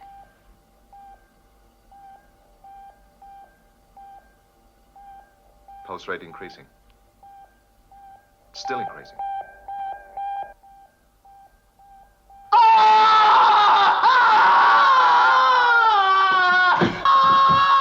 Hold him down.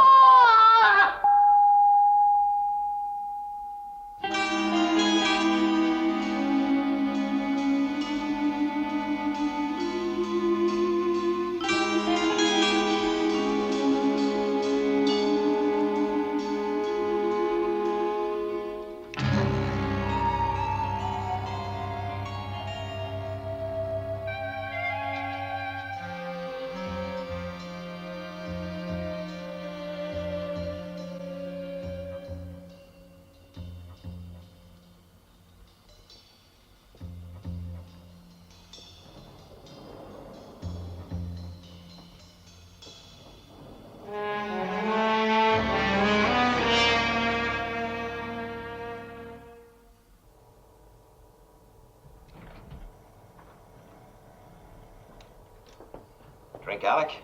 No, thanks. I'd like you to accept this.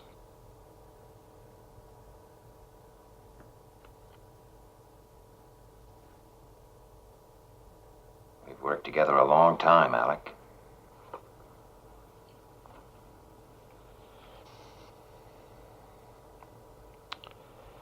Maybe too long. Can't we talk about it? There's not much to say. It's a difference in temperament. You think I wanted him to die? It was a calculated risk. It's not only that. You make all your decisions based on cold logic, computer predictions.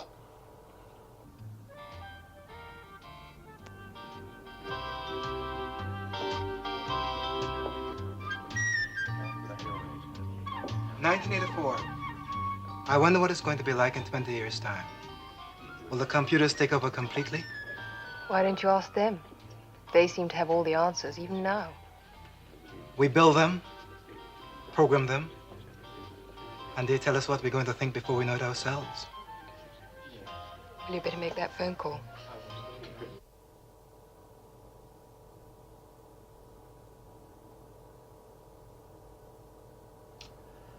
I'll sleep on it. Straker, it's for you, Alec. Freeman.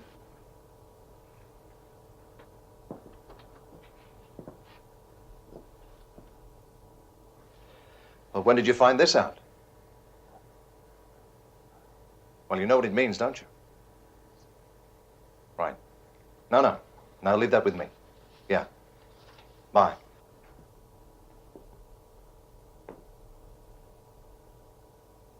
Mark Bradley. Important? He thinks it is.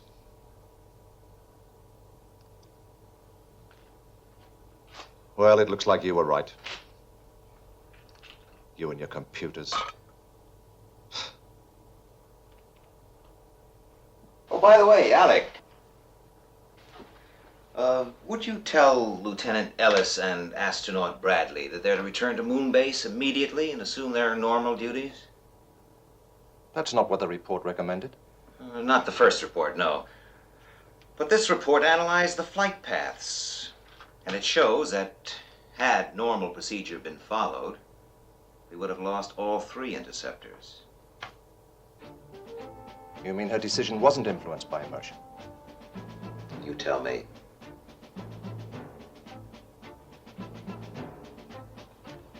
See you.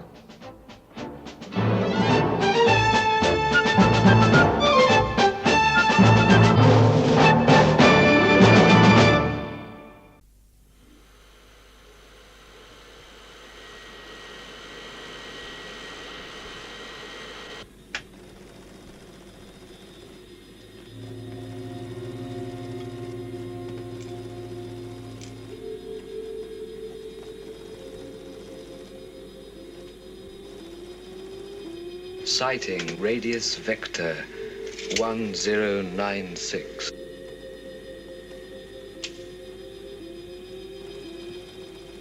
Alter course 4.31 degrees.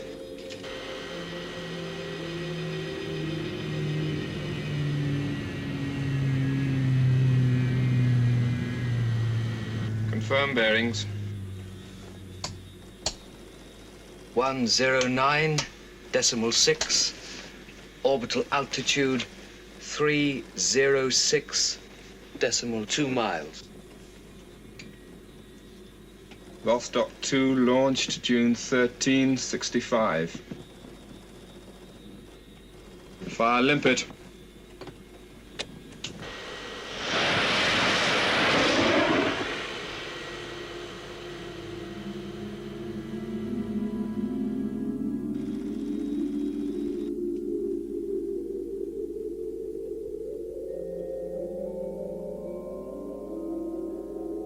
Limpet attached, moving away.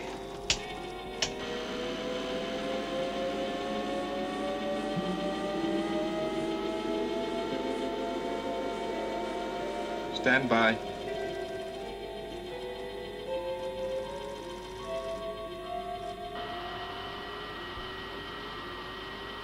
Activate.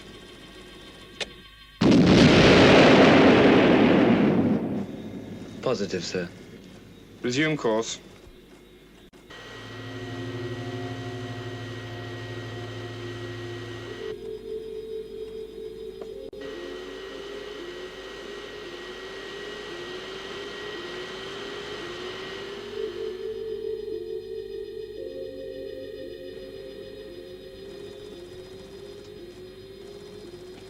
Confirm sighting at radius vector 1520. There she is. Position and data correct. Log and resume course. Apollo 8, December 21, 1968.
Say goes no further than this room, okay? So let's get down to the infighting. You have been a thorn in my side for years, Straker. Consistently excessive demands for the diversion of resources to your organization. Now you're saying a total clearance program. Right. And I'm saying, while I'm running this commission, I'll fight you on this issue every inch of the way.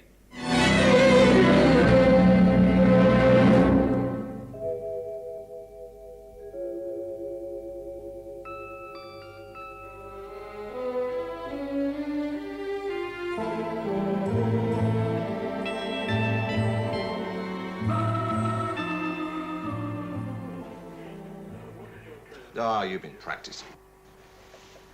What are you working on anyway, Alec? One of Straker's projects.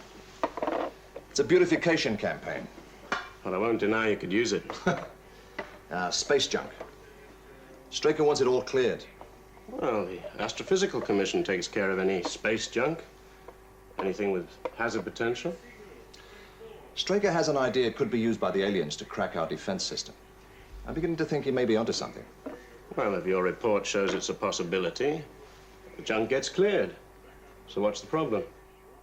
James L. Henderson is the problem. Cost, time, personnel, resources.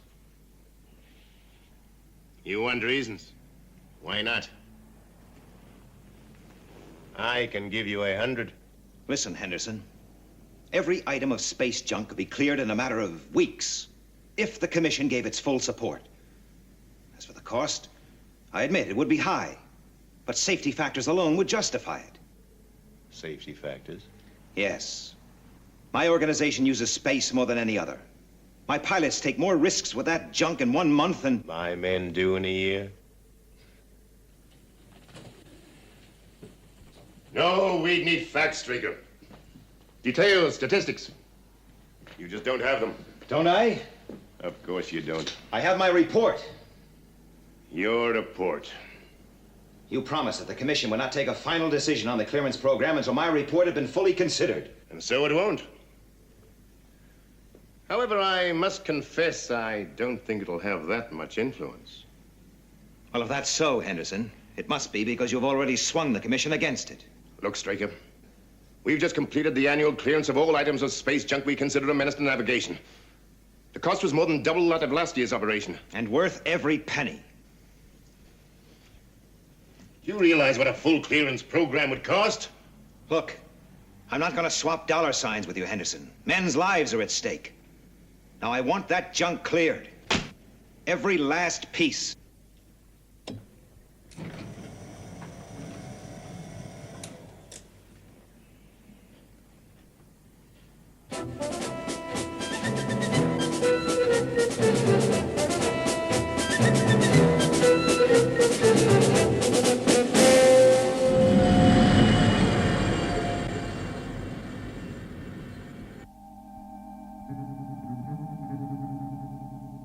Where is he? He's on his way, sir. Commander Straker. Freeman? Alec, I want that space clearance report. Well, he just got here, and there's data still missing. I don't care what's missing. Looks like Henderson's commission have already decided against a major space clearance project. We have to convince them otherwise. Well, give me 24 hours. It can't make any difference to you, but it could make a heck of a difference to the report. I want that report, Alec. I don't care what shape it's in, just get it back here.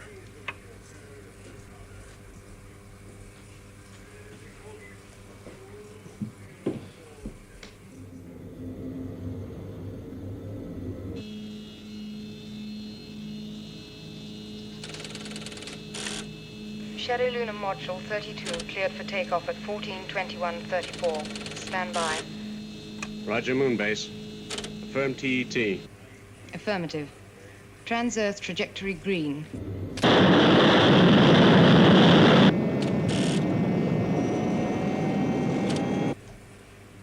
Lift off 32.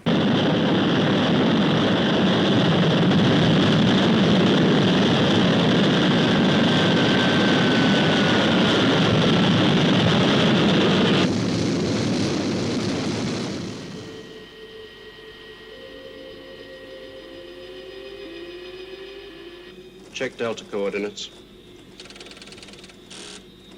Coordinates correct, sir. Earth orbit insertion, 2 hours, 13 minutes, 8 seconds, sir. Right.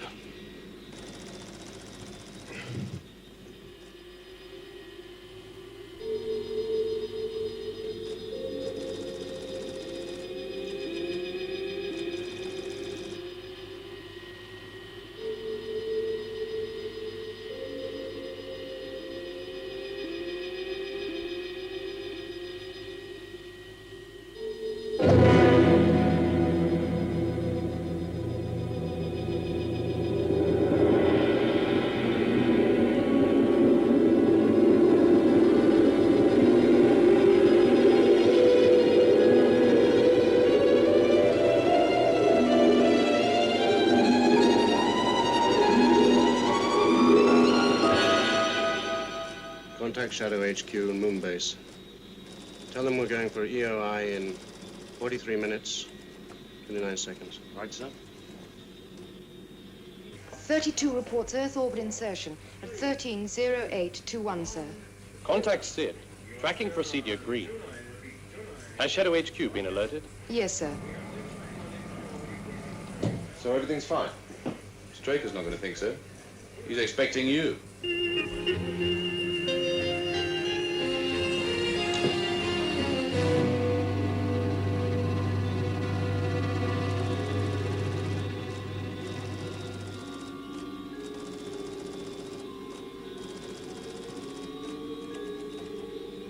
Re-entry angle, 6.58 degrees. DOI, 4 minutes, 12 seconds.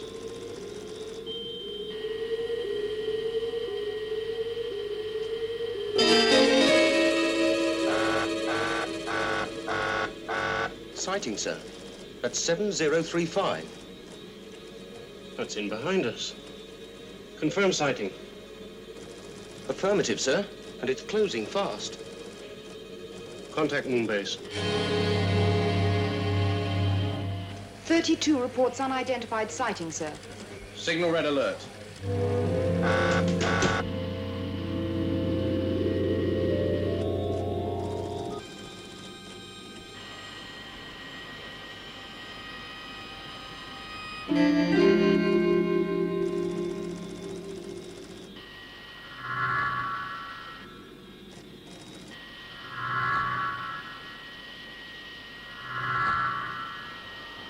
What's happening?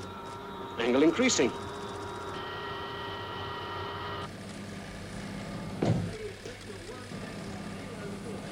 His angle of re-entry is too steep. Telling to correct angle of re-entry. Loss of signal, sir. Still increasing. Something's pulling us off course.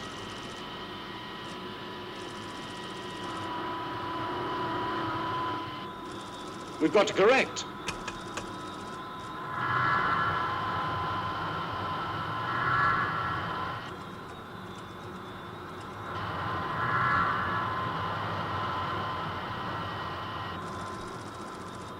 Pitch actuator, 1.3, burn. Earth orbit insertion now.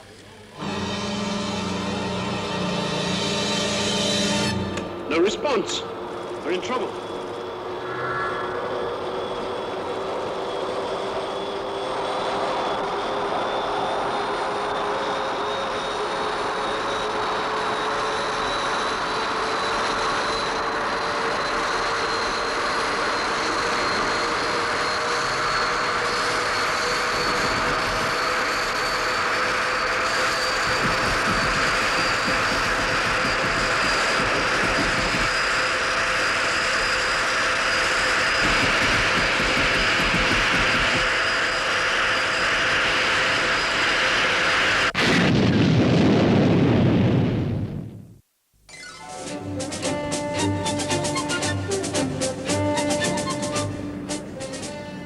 Look, Henderson, all I need is another 48 hours. Another 48 hours? Yes. I can have a summary of the completed report on your desk by then. You know I can't hold up the commission any longer. Why don't you let me tell them that you decided to withdraw your proposal? I get you off the hook. I intend to hold you to your word, to consider my report before making a decision on the clearance program. All right, Straker, I think I'm reading you. You want an alibi for that pilot of yours who killed himself and his crewman. You want to blame it on the presence of uncleared junk.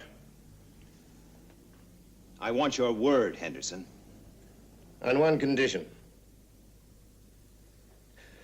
Now, you consider your spacecraft was involved in a re-entry collision with an item of space junk? It's a possibility. A possibility, yes. So you suspend all lunar flights until we've fully investigated the incident. You realize what you're doing? Yes, Commander, I do. I'm proving to the Commission that your organization in its present form is an expensive and unworkable luxury.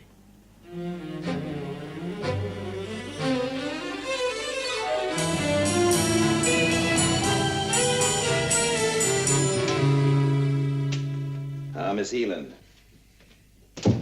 Hard at it? I'm always hard at it. Sometimes you notice. How did it go, sir? Go? You know the code word Washington Square, Miss Eland? Well, not without looking it up. It's not one we use regularly. Oh. It's one I thought we'd never use. Well, what does it mean, sir? It means shutdown. Cancel lunar flights. Virtual isolation of Moonbase.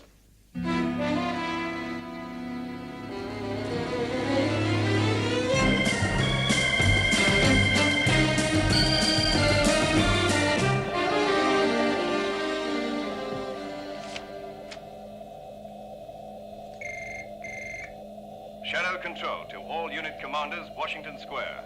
I say again, Washington Square. Immediate compliance, Washington Square.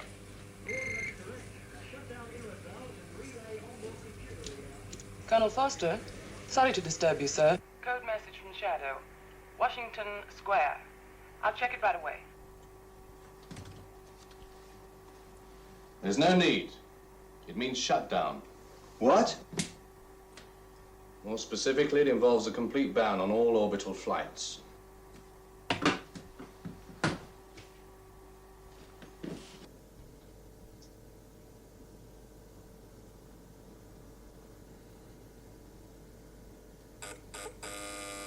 Colonel Freeman for you. Put him on. Why the ban on moon flights? Henderson. But why? What about the report? Forget it. The Commission are going to believe that it's an attempt to blame space junk on the Maddox crash. When in fact you think it was... Maddox. Pilot error. Take a rest. Enjoy the scenery, Alec.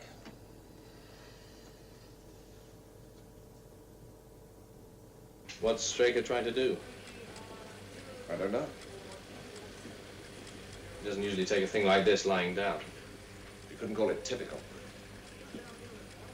Then there's Maddox. What do we do about him? Forget all about it? Well, what else can we do? Any pilot can make a mistake, and you're only allowed one. Not Steve Maddox. Anyone can make a mistake. Not Steve Maddox. He's too experienced. All right. All right. What caused the re-entry error? He reported an unidentified sighting just before loss of signal. But the trackers couldn't pick up anything. Well, it must have been something. Space debris.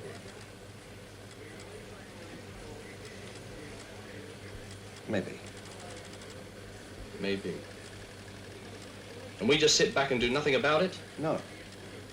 We make sure it doesn't happen again.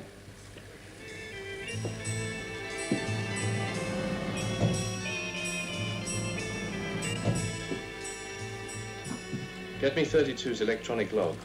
Captain Maddox flight? Yes.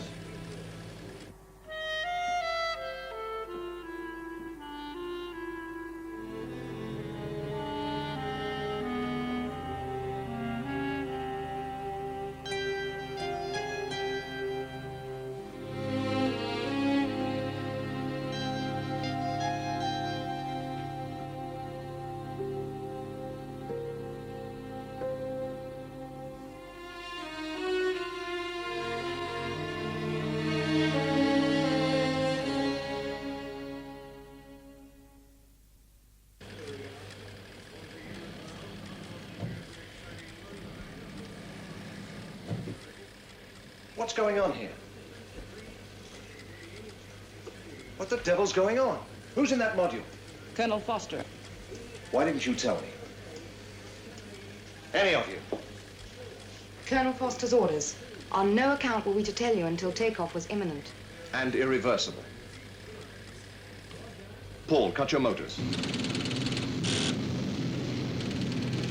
I said cut your motors. Paul, this won't help.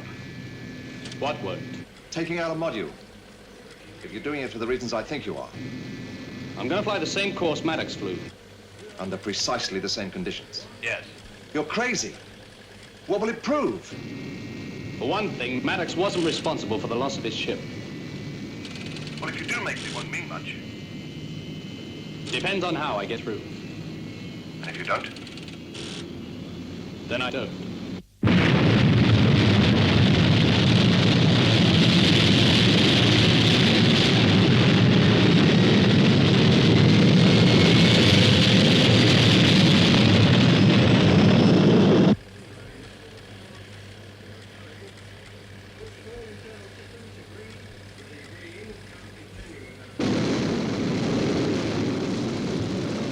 Roger. 3. Roger.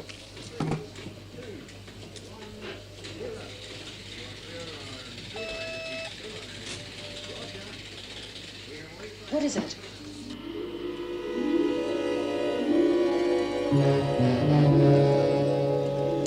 Two-9 calling moon base.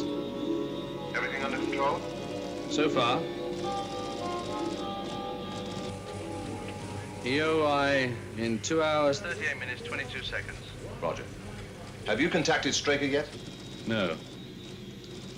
But I've a feeling he'll be contacting me soon. Sighting at galactic latitude 43.17. Longitude 14.53. But that's moon base operations area. Right, call Commander Straker.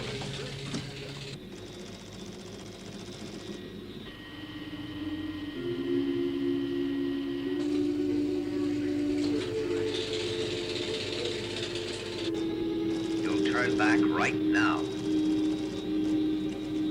EOI in 1 hour precisely. I've gone too far for that. You're right, Foster. Much too far.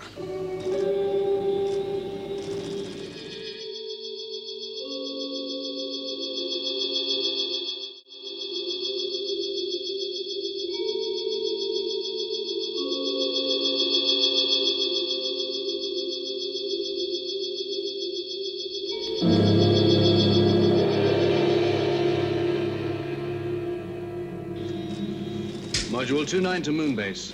Go ahead, 2-9. Re-entry in 6 minutes, 9 seconds. Roger.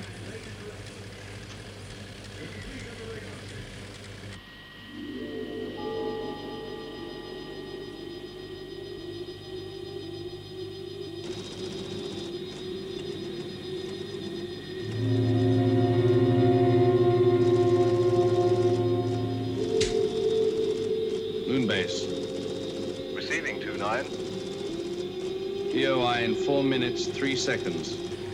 Re-entry angle 5.73 degrees. Confirmed. 2-9. Confirm re-entry angle.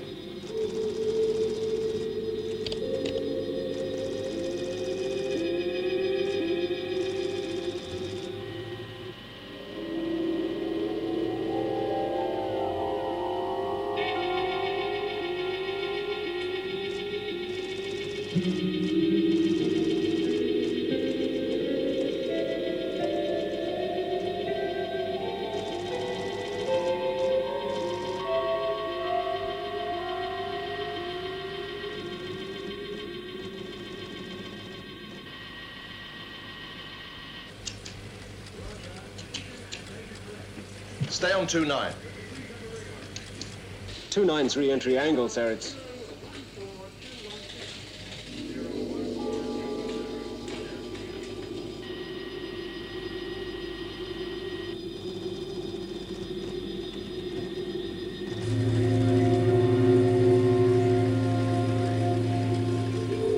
Paul, adjust re-entry angle. Cut back to 5.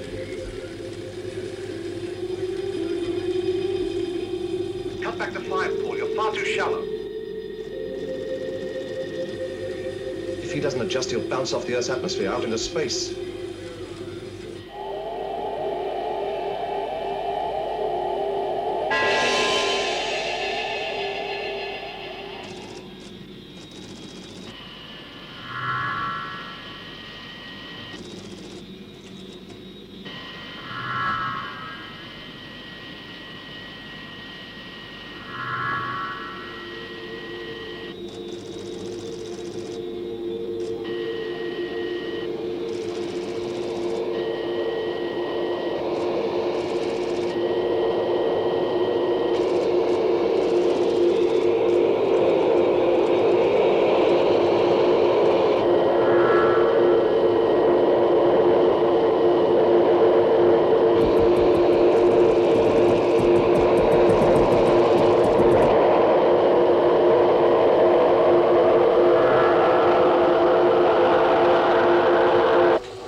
Foster. Foster here, I'm happy to say. Congratulations. But don't let my delight at your survival blind you to the fact that we have a few matters to discuss.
Too far this time, Straker.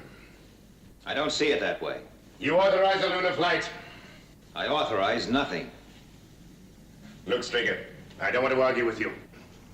You are responsible, whatever the circumstances. I agree. But Colonel Foster has proved that there is alien interference with our interorbital flights. Has he? Yes. And I almost got killed doing it. So you say? Yes, I say!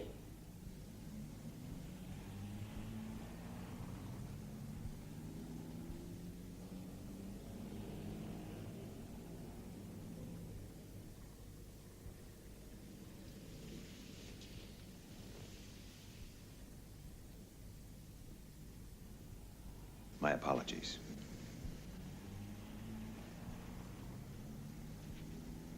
Thank you. I think it's time we laid our cards on the table, Henderson. All right. I'll tell you what I think of Colonel Foster's so-called proof.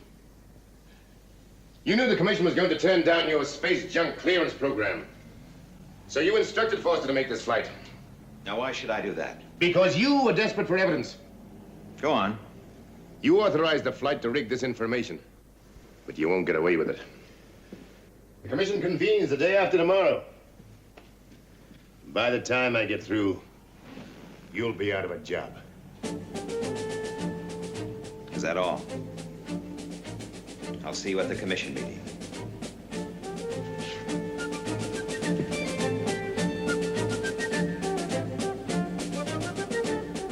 Indeed you will, Commander.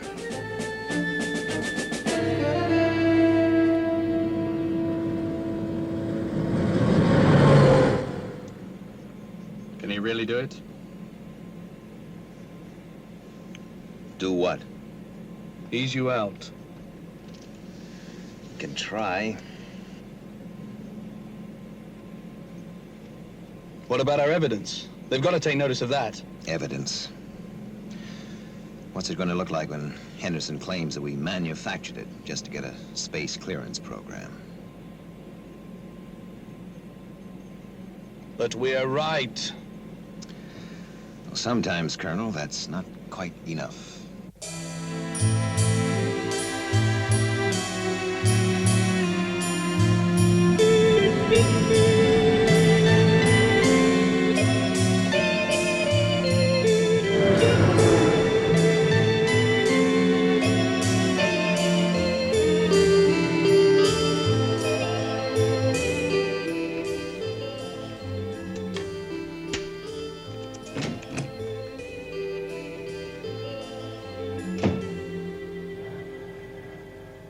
The tracking data's been processed, sir. Anything?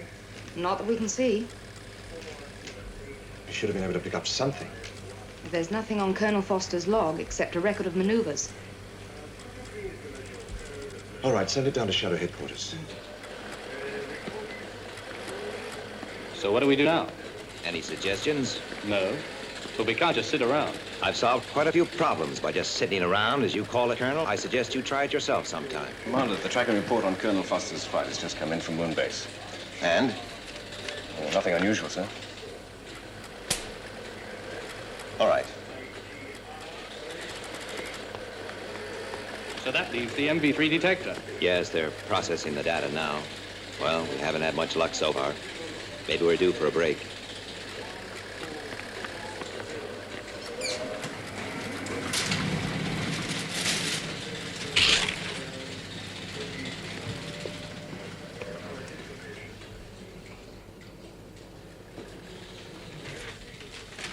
The MV3 data, sir. Ah, thank you.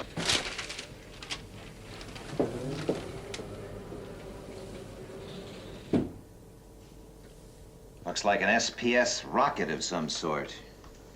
Like the limpet rockets used in debris destruction. Yeah. But it doesn't make sense. I mean, why would the aliens put a device like this into Earth orbit? Could be programmed to attack moonship flights. Blockade on moon base? Maybe. Why hasn't our radar picked it up? Space debris. It's based in one of those burnt-out rockets over there. Well, assuming you're right, which one could it be? Well, considering Maddox and I flew practically identical flight paths, it would have to be one of these two here, or Apollo 8 here, or B-47. 4 possibilities. I think we're onto something.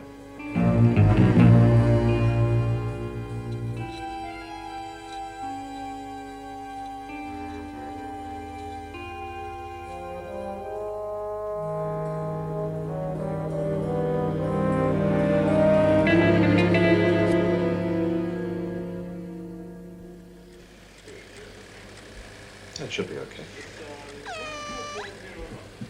Freeman. Alec, I have an assignment for you. I want you to launch the interceptors. Your mission? To destroy 4 pieces of space junk. I'll have control relay the coordinates direct to the astronauts. You mean space junk in Earth orbit? Right. And I mean use all 3 interceptors. All 3? Yes, I know. It'll leave Moonbase undefended. Nevertheless, do it, Alec. At once.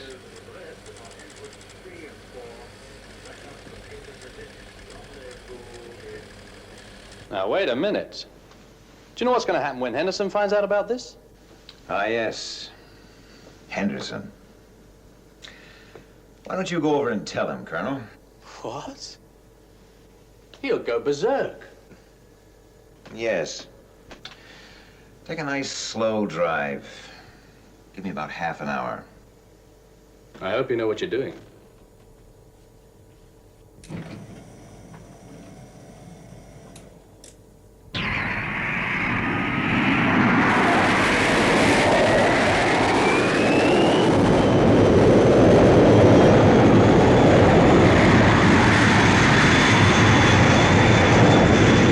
Control to interceptor leader. Steer programmed course to Earth orbit. You will receive destruct details from Earth Control. Out.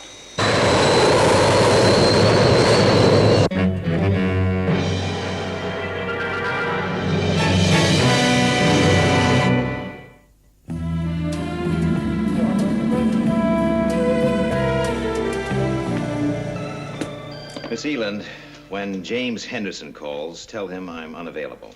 And when he arrives, sir? We'll show him right in. The red carpet treatment. He's a very important man. You can expect him at 3 o'clock.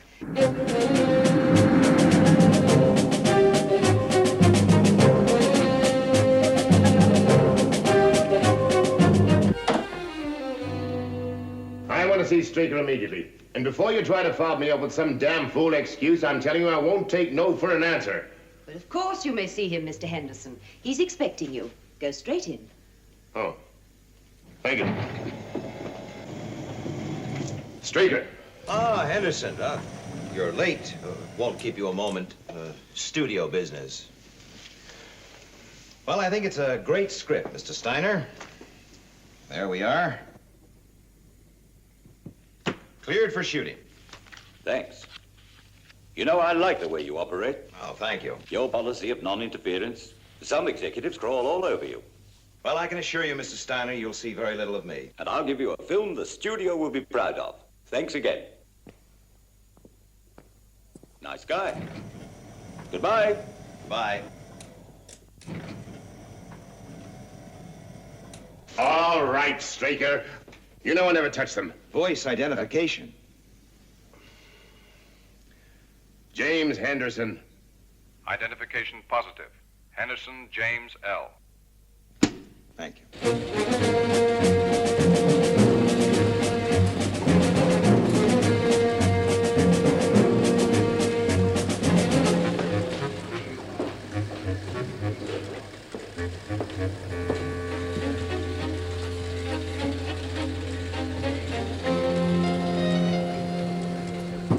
I tried to call you, Commander. I was told you were not available. Were they your instructions? Yes. I see. A very high-handed attitude. However, one more question. Is it true you ordered all 3 moon base interceptors to destroy certain items of space junk? Correct. Do you realize what you've done? You tell me. You've blatantly and openly defied the Commission and left moon base and the Earth defenseless. It was my decision. I realize the implications. You had better start packing, Straker. When the Commission hears about this, you're through. Aren't you interested in hearing my reasons? Oh, let's be kind. Let's put it down to a mental aberration, the strain of command. Get those interceptors back on moon base, Commander, while you can still give orders. Sorry, Henderson. Don't push your luck, Straker. If moon base reports a UFO sighting, stick around. I'm expecting it.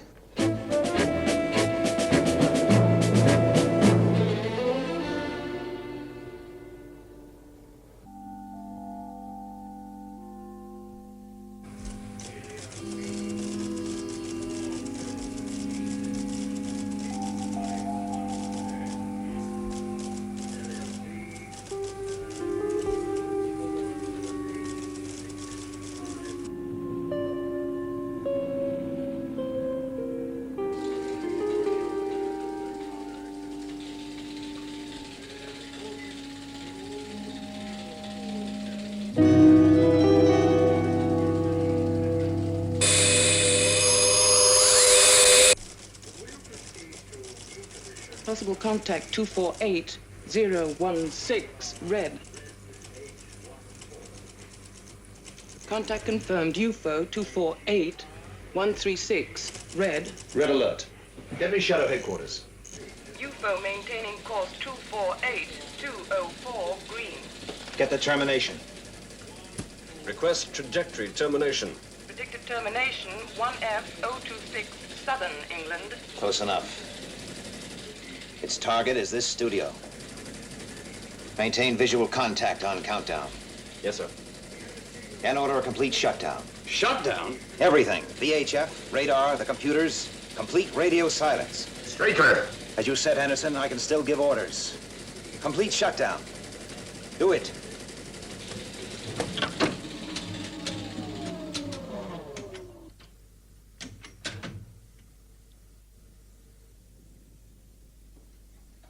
Termination, 8 minutes, 4 seconds.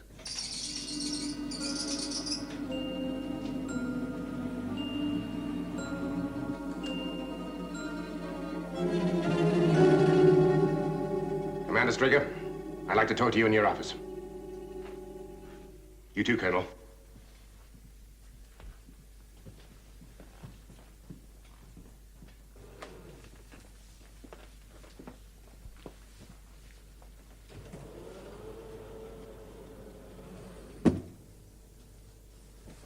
Straker, I'm relieving you of your command. Colonel Foster will take over as of now. You can't do it, Henderson. You require the unanimous backing of the Commission. You think I won't get it? Yes, I think you could get it. But it would take time. And this base is due to be attacked in a few minutes? Colonel Foster, assume command. Colonel. I take my orders from Commander Straker. Now, for the first time in your life, Henderson, you're going to listen. The aliens put a satellite into Earth orbit using a piece of space junk to cover. Why? A blockade on Moonbase? A logical reason, but obvious. Too obvious. In time, we would have located and destroyed it. So the satellite was a decoy, a red herring for something bigger. An attack on this headquarters. They hoped the satellite would draw the interceptors from Moonbase. And you fell right into the trap. I acted as if the plan had worked, yes. It would take a UFO of great destructive power to destroy this underground base. I didn't want that hanging over our heads. All this guesswork does not explain the shutdown. Well, why make it easy for them? The UFO is probably programmed onto our radio signals. I don't buy it, Straker. I just hope you've guessed wrong. Because if you're right, we're about to be killed.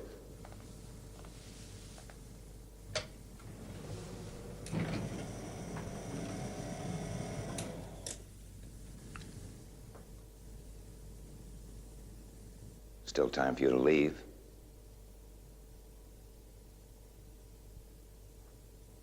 All right.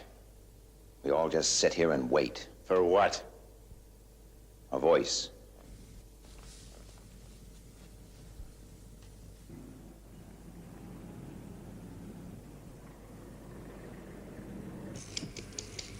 Moonbase to Shadow Control. Come in, Control. It's no use, sir. It's a complete radio shutdown. What the hell is Straker playing at? 4 minutes to termination. Straker, if we contact the interceptors, there might still be time. It's no good. They can't operate in the Earth's atmosphere. And the UFO's already in the stratosphere. Termination, 1 minute, 20 seconds. We're sitting ducks. Maybe.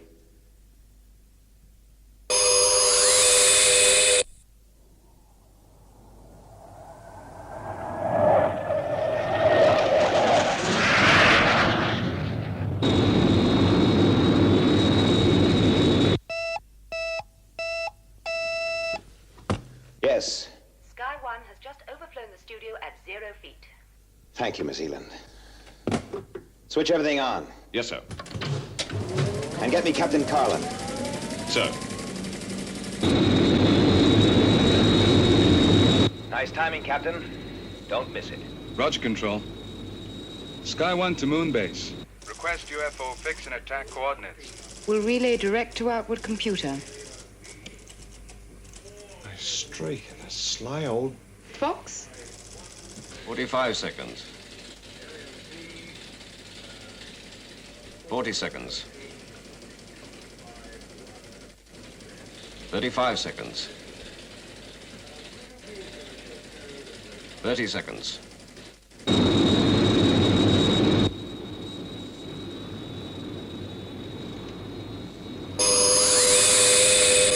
Have visual contact. Going in for attack.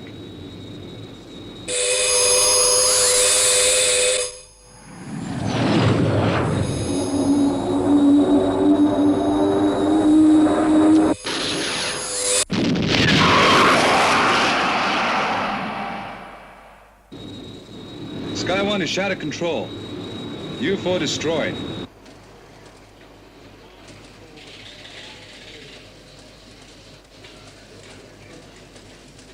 Colonel Foster, did you get this operation computerized, and we'll prepare it for the commission in my office.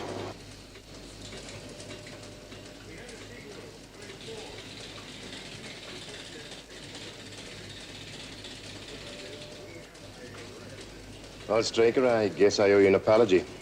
You were right. You can take it. The commission will recommend a complete clearance of all space junk. Thank you.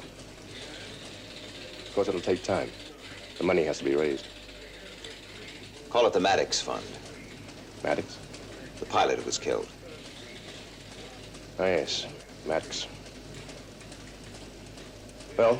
If only you hadn't been so positive that you were right. Like you?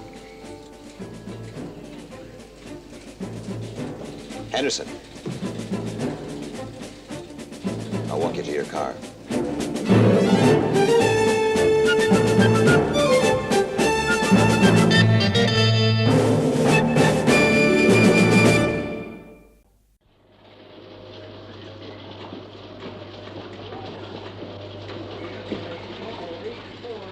Anything? Nothing, sir. The UFO's disappeared. Well, keep all ground radar on red alert. Sir. Is this the lunar module? Yes, sir. I'll feel a lot happier when it's landed.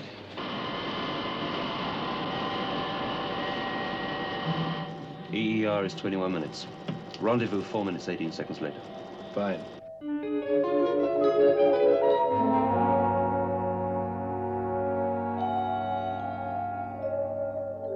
This is Space Intruder Detector. Red alert. UFO 428-146, green. Trajectory 042-7/5.4. Anything? Nothing. I picked it up again, Lieutenant.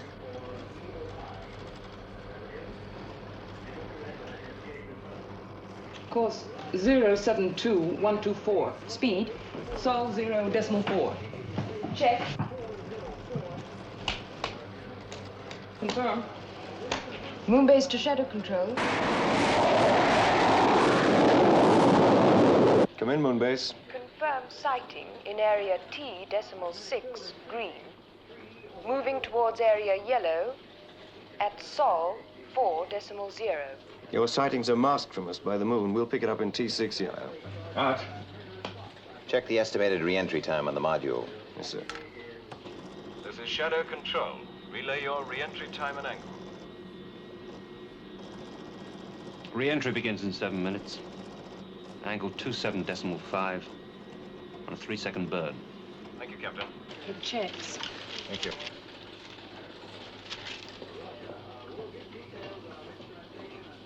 The UFO's altered course 5 degrees. The interceptors won't make contact. It could reach the lunar module before re-entry, sir. Make to the captain. Emergency re-entry at an angle 3-1. Increase burn 1 second. That's a tough order, isn't it? Theoretically, the UFO could be on us in 4 minutes. The new angle takes us in less than 3. An angle of over 30 degrees, that's pretty close to the upper limit, isn't it? Yeah. It's like taking a head-on dive into a bowl of molten lead. It's possible, but you wouldn't do it for kicks.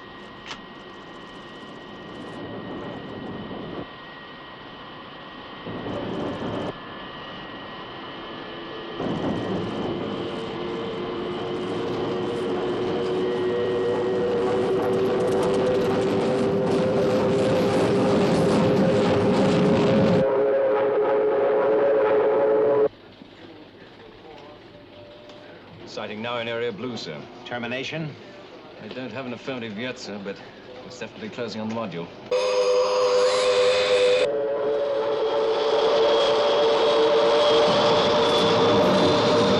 UFO's increased speed to Sol 0.6. Even with the new angle, it's going to reach the module before re-entry is complete. Warn them. It's too late. I have re-entry cessation on radio contact.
Kill! Yes! Kill, stranger!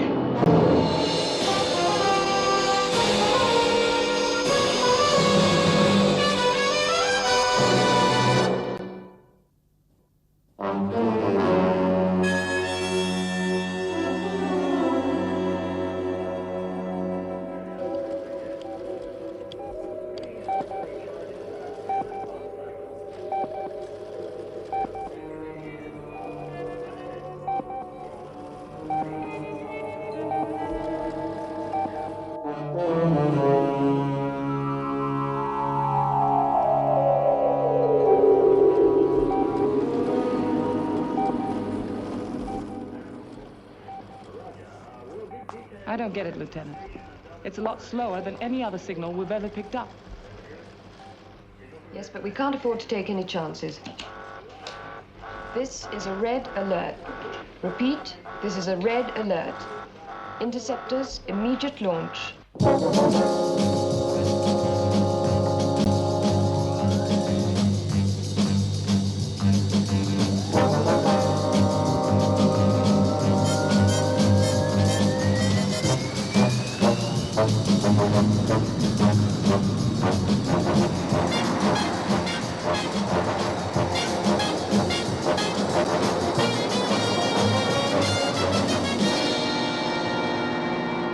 Still no increase in speed?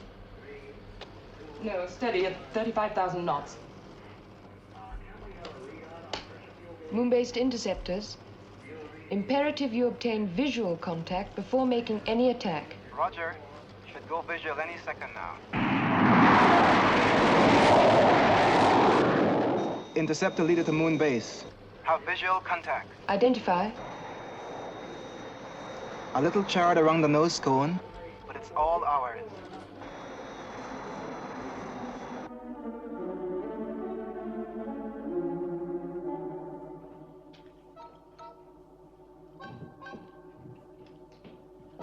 Paul, good to see you. How are you, Paul? Fine. Well, you gave us all quite a scare. I gave you quite a scare? 16 hours with no radio contact. The transmission antennae was destroyed in the re-entry attempt. Yes, I read the technical report. Why don't you tell us your version? Version? Yes, we'd like to know what happened. From you. You get my report.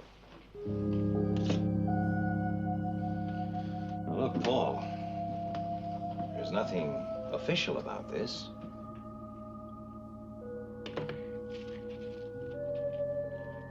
What'll it be, coffee? No thanks, you go ahead.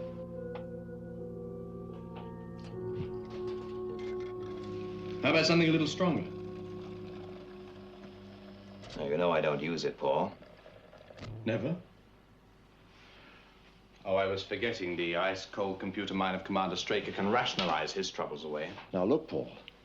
We know you've had a pretty rough time, but Commander Straker doesn't have to take that kind of stuff from anyone. Maybe that's because nobody's dared to dish it out to him before now.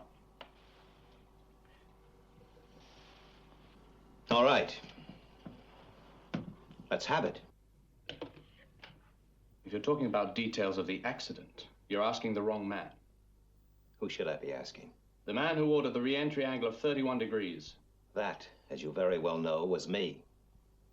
It was a dangerous but not impossible angle. That depends upon your stage of re-entry. For us, it meant a certain burn-up unless we leveled out. So you overcompensated and bounced off the atmosphere? Yes. Just had enough fuel to make it back here. It was a risk I had to take. A risk you had to take. Next time you have a risk to take, Commander, let me know, and I'll pick up some of that back leave.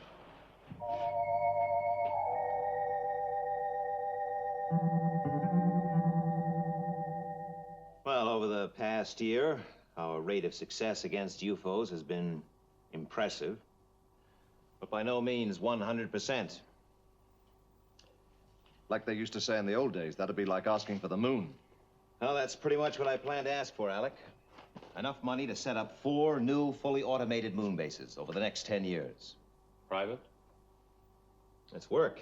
Why don't you join us? I think it's the only way to achieve adequate backup capability, even against a massive UFO attack. Who says they have the capacity to mount a mass attack? Nobody. Because nobody really knows. But they might have. Next year, 10 years from now, and we have to be ready for it. All right. Let's hear your reactions. Alec? You're asking a lot, and I think the council will fight you all the way. But I'm all for trying. Paul? I don't know. Just exactly what is that supposed to mean? Well, let's just leave it like that. No. Spit it out. Well? Do you want it straight? Yes, I want it straight. But not here. And I'd like to know just what you think you're playing at. Hold it, Alec. All right, Paul. Let's forget rank. For the moment. Alex says you're asking a lot. I think that's just one way of avoiding the fact that you're asking to double last year's appropriation. You're saying you're against? I'm saying we should rename the whole thing Straker's Alien Defense Organization. Oh. I get the picture. You think I run this organization for kicks? You think I ask for more money so that I get bigger as SHADO gets bigger? It's got a name. It's called Empire Building. Now look, Foster, you've just about gone far enough. It's all right, Alec. Maybe you should have spoken up earlier, Paul. Maybe. You said you wanted it straight. That's right. I have no time for yes men.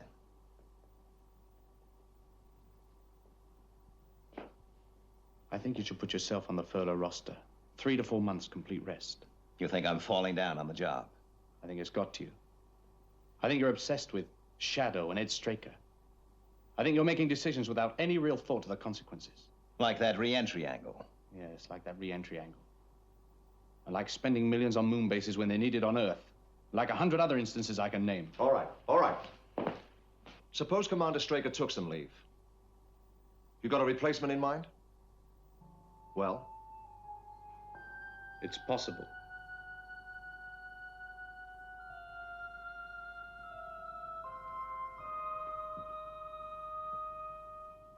But why the soft pedal?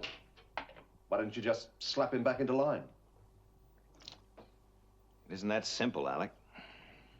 Well, if you take my advice, you'll think about it. The lunar module leaves for Earth in 17 minutes. Well, I have to go. I'll sleep on what you said, Alec. Fine. You do that. Safe journey.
General quarters. This is an internal security alarm.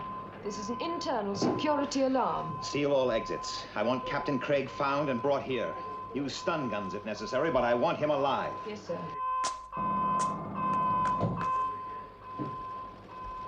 What happened? You tell me.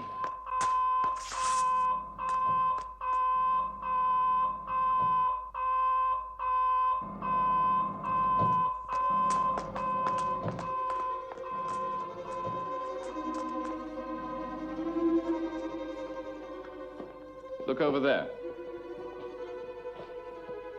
He's not here. Come on. Right.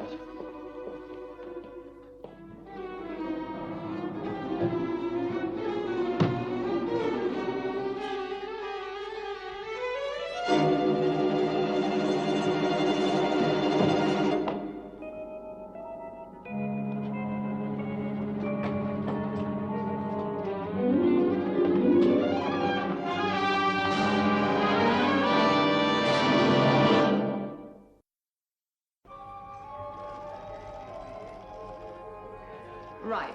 Continue search in area 7.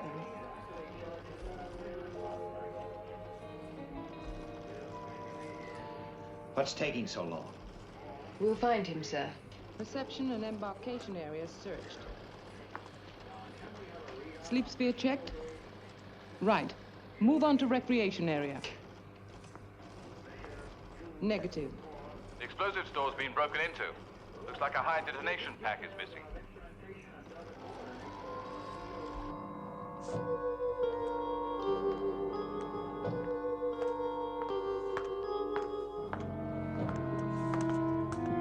Hold it, Craig. He's just entered the emergency exit 10, wearing a spacesuit.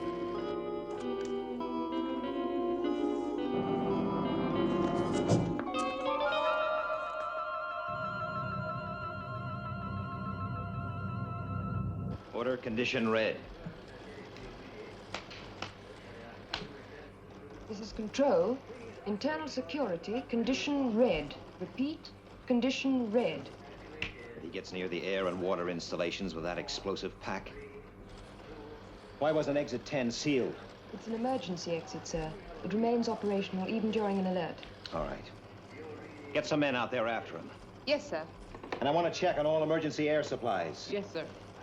Oh, and find out where he got that spacesuit. Right away, sir.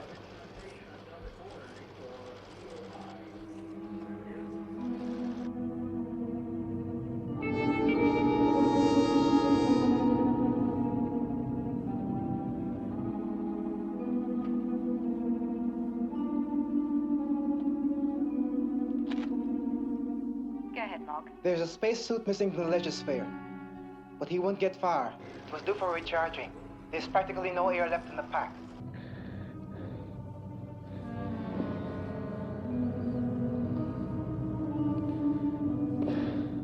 Scan the surface.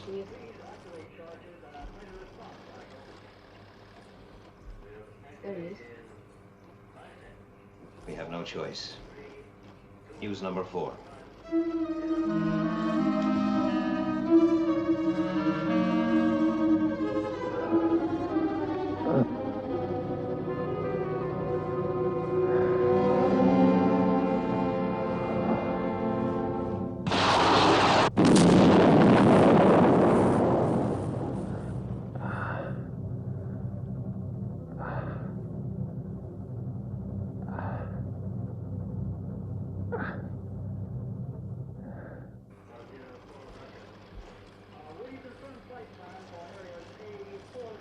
We'll have to use a missile. No. It's too close to our installation.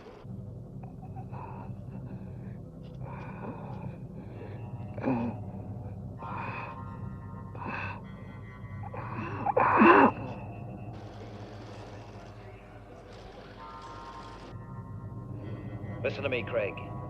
We know what you're trying to do, but it's 200 yards to that air and water installation. You'll never make it. I'll be close enough. Lieutenant Craig, we realize you want to destroy Moonbase, but you're destroying yourself. Your air supply won't last.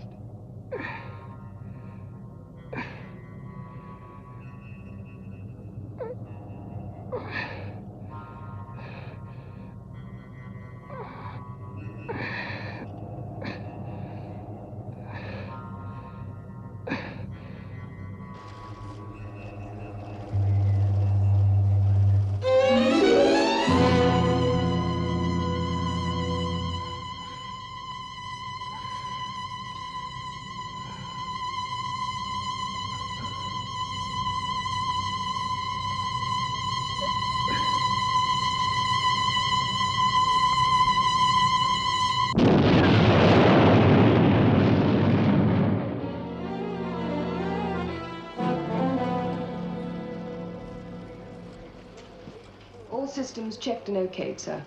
Right. Oh, stand down to yellow. Yes. The damage report, sir. Thank you. This is control. Stand down to internal condition, yellow. Well, there's nothing here we can't handle. Thank you, sir. What now? Well, I'm going back to bed. Aren't you interested to find out what happened? It'll keep. No one's going anywhere, are they, Colonel? Give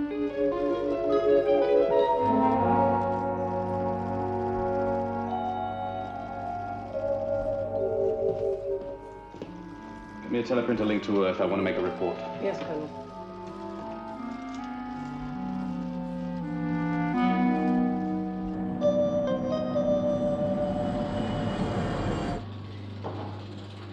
Colonel Freeman? Yeah? I have a communication for you, Colonel. Well? It's a somewhat unusual channel. Well, all right, Lieutenant. What is it? General Henderson wants to see you right away. He contacted you? One of his assistants did. Well, why not Miss Eland? She usually deals with personal calls. I was a little surprised myself. Anyway, I was asked to give the message only to you. You were asked not to communicate it to anyone. Anyone? Does that include Commander Straker? Commander Straker was specifically mentioned, sir. I see. That's what he said. I appreciate it, Alec. I'm not going to say they shouldn't have told me. Good. So what's it all about? Why don't you go along and see Henderson and find out? Well, you're wondering why I asked you here. More than that. I'm wondering about the way you asked me here. You mean my request that you should tell no one about your visit? I mean the fact that I was asked not to tell Commander Straker. And did you? First chance I got.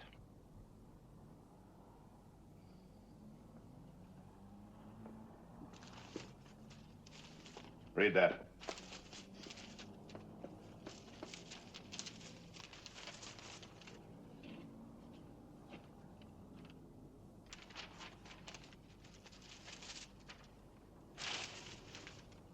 You didn't finish it.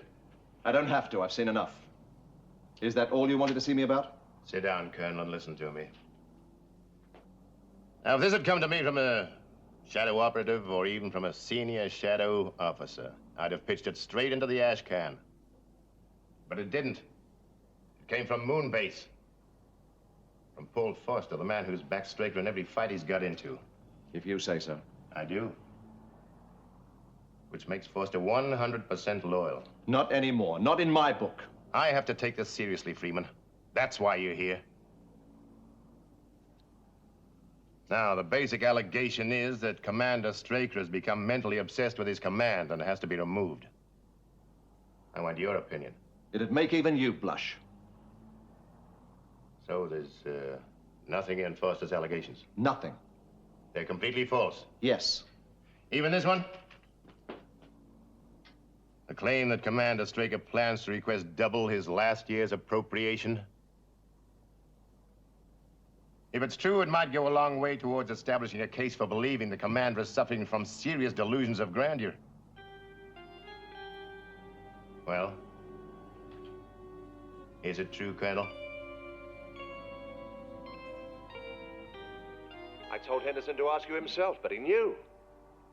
If someone had told me just a month ago that Foster would do a thing like this, Forget it, Alec. What do you mean, forget it? Listen, Foster didn't transmit that information to General Henderson out of pure malice. There's got to be another reason for it. Has there? He's bucking for promotion, and he doesn't care who he has to step on to get it. Well, there's only one way to find out the answer. Tackle him about it. Thanks, Alec.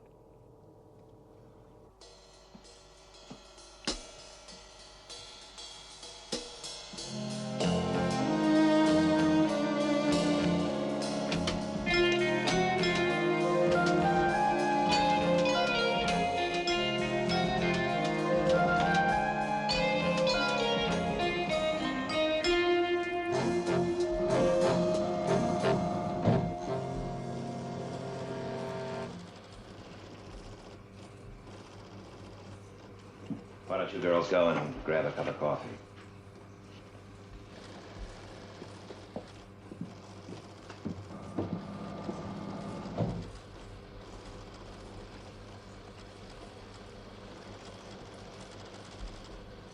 All right, Paul. You sent details of the new appropriation request to General Henderson. That's right. At best, that was a serious breach of trust. What are you trying to pull, Foster? Stop you spending millions on moon bases for a start. You should know better than anybody that a mass attack is on the cards. Speculation. Half this job is speculation. It must be. Yes, and it's proving pretty expensive. In the past 4 months, there has been a marked fall-off in UFO sightings. Which proves that our present equipment is more than adequate. Maybe. Or maybe it indicates a grouping. A grouping for a much larger operation. It's going to come. I want to be ready. I think you're wrong. I don't care what you think. I didn't come in here to discuss the appropriation. I want to talk about your future with this organization. Are you firing me? No. Nobody gets fired from SHADO. Your report to General Henderson was an inconvenience. I can ride that out. No. You're free to express your right of criticism of this command. But you are not free to divulge information given to you in confidence. And if I do? All right.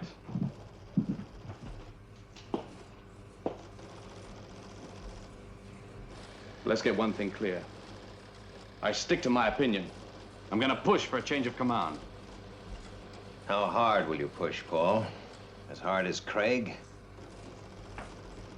You still say he tried to kill you? Yes. With an empty hypodermic. What did you say?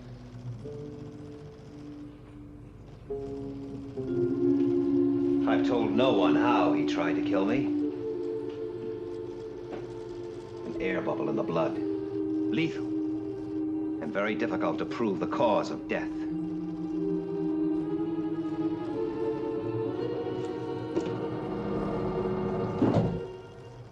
Open it.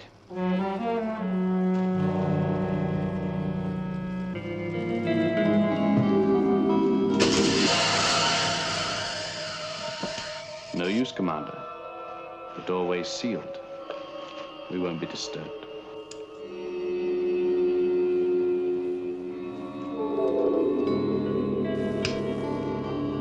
Must be a short circuit someplace. Get the emergency power switched on and trace the fault. Right. Colonel. Why don't you just think about this? Think about it. That's exactly what I've done ever since that last re-entry. We're switching to the emergency power circuit. Emergency power circuit now in operation. You're crazy, Foster. You know that, don't you? Am I? You must be to think you'll get away with this. You run this organization too long. It's as simple as that. All right, Foster. What do you plan to do? You came into the control sphere. You asked the girls to leave and lock the doorway.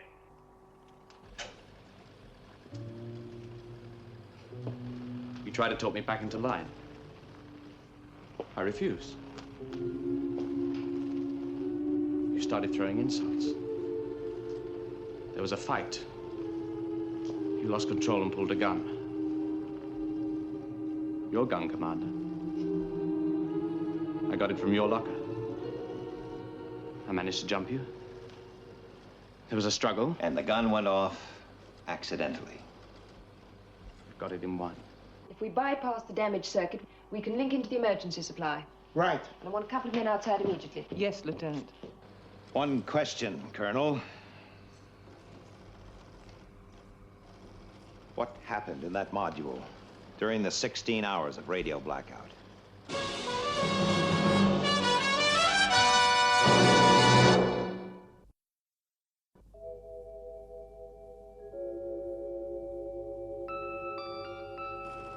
Foster. Give me that gun.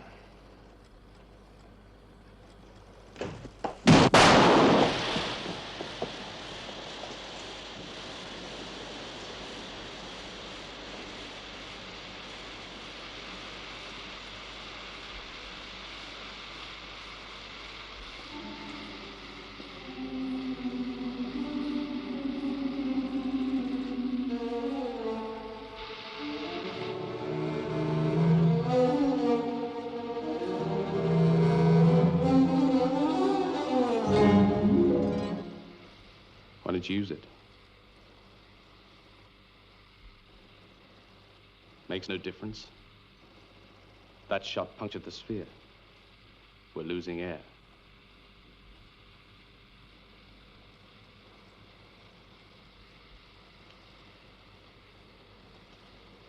This is the end, Straker. Is it? If you don't pass out, I'll kill you with your own gun.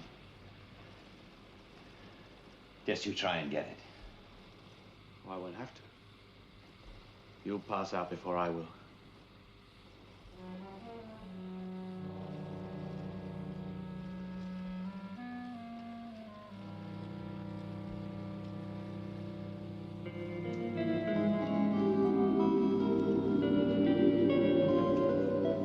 That's it. Fight it. I can wait.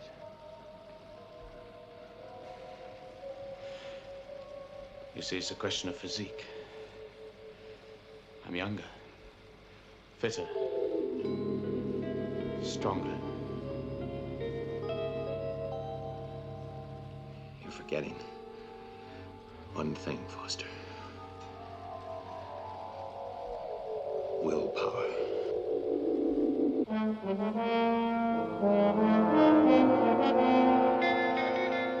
We've bypassed the circuits. Okay. Stand by. The door should be open in 1 minute.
But why?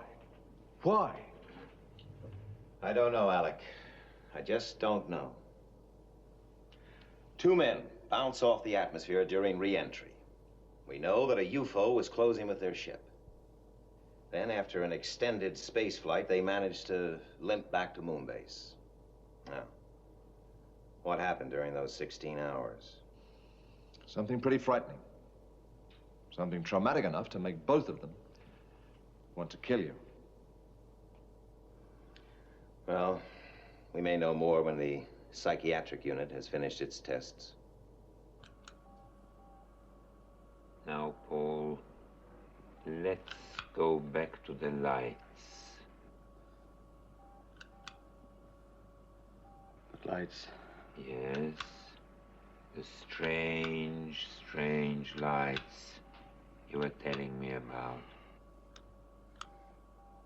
Now, Paul, you are in the lunar module. You've been forced to abort the re-entry attempt.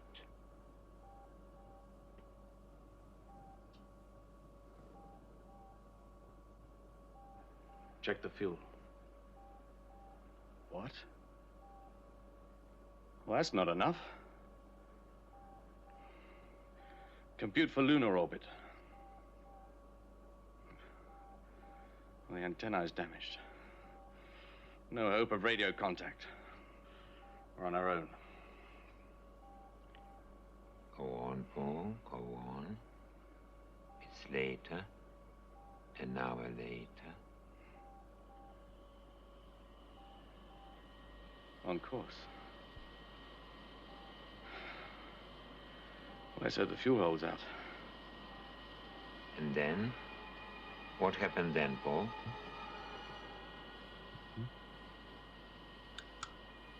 The light? You saw a light? Light.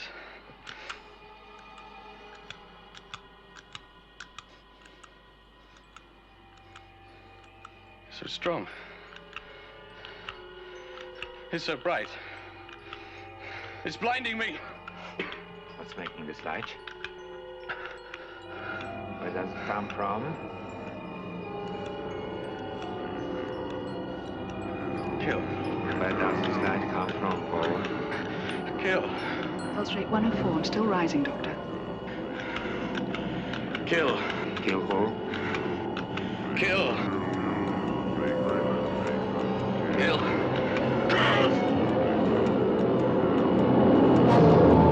Kill Straker.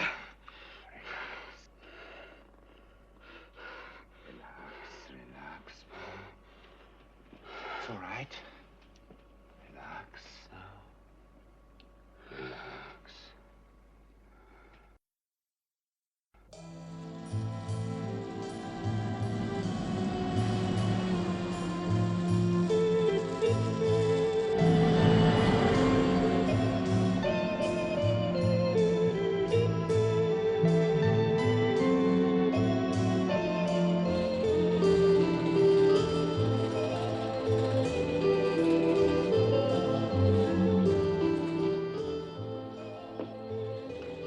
Sorry I'm late.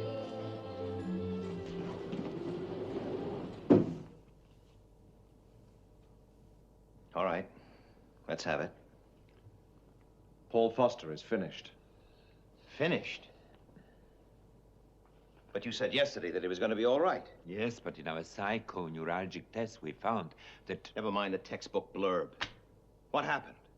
Well, sometime during that space flight in the lunar module, Colonel Foster was subjected to a deep subliminal impulse. Brainwashed. By who or whatever was in that UFO. Brainwashed? Yes, the impulse was extremely powerful and confined to one specific action. To kill you. But you said that Foster could be completely normalized. That's right. But our latest tests have shown there is still a trace of the impulse deeply rooted in his subconscious. Just exactly what does that mean?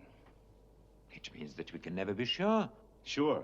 That next week, next month, or in 5 years' time, the impulse might surface and Foster's subconscious will force him to kill you. It could happen today.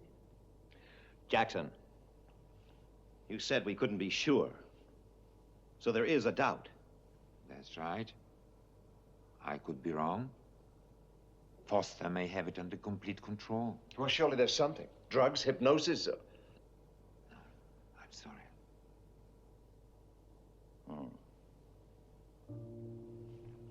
You know what this means?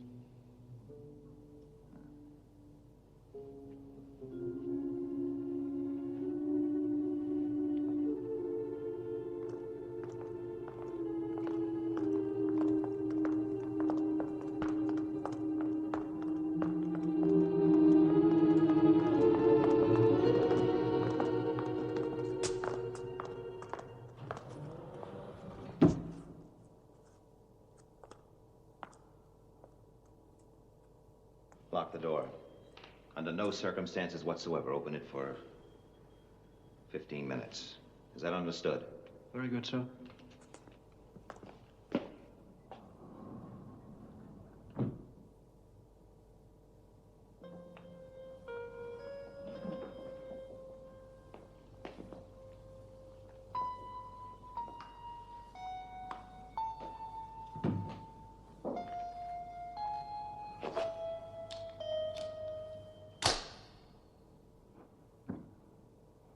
So this is it.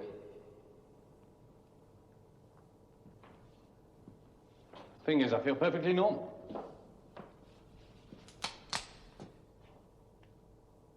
Oh, I don't blame you. I know it has to be done. I'd do the same in your place. What did the reports say? I'm liable to crack up again?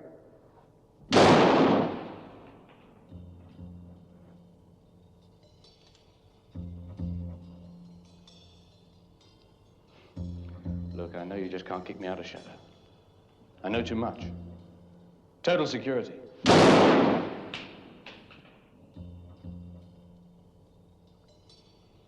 Well, for God's sake, get it over with. I think there's a few things you should know first, Foster. The aliens planted one objective in your mind. To kill me. The rest of your mind was unaffected.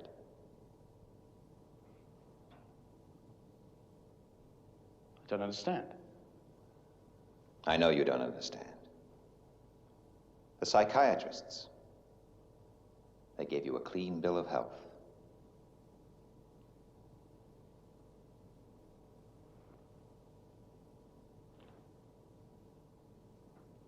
Well, if I'm okay, why this? I think you said it pretty well yourself. You told me you were going to push for a change of command. Change of command. 10 years. I've given 10 years of sweat and sacrifice to get Shadow running the way I want it. And I won't let some young punk like you mess things up. You're a threat, Foster. A troublemaker. Now, I can't fire you, and I can't shelve you. So...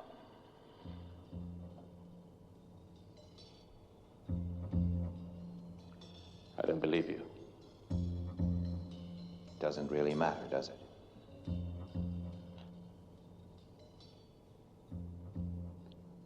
Well, there's Henderson. Now, he won't let you get away with this. Won't he? And then there's Freeman. What about Alec Freeman? I can handle Alec Freeman.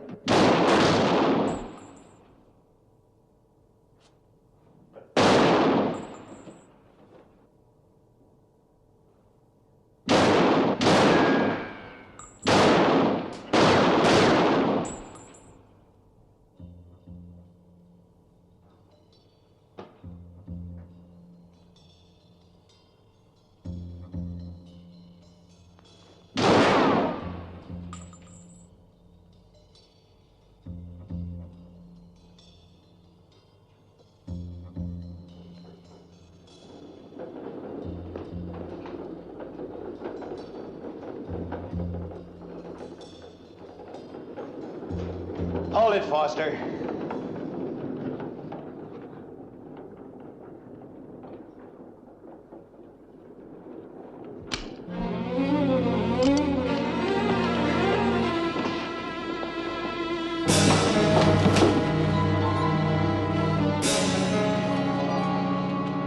Guards! Now, who do you think they're gonna believe? Foster. You've had it. Change of command. I'm gonna throw 10 years away from you. You're gonna tell General Henderson, huh? Guards! Guards! They take orders from me, Foster.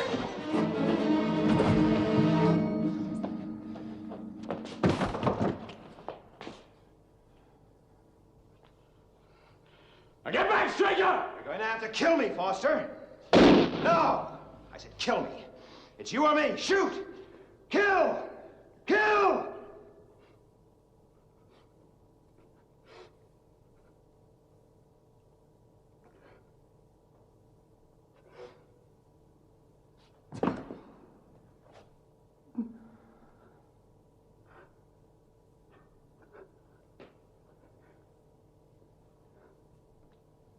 It's all right, Paul.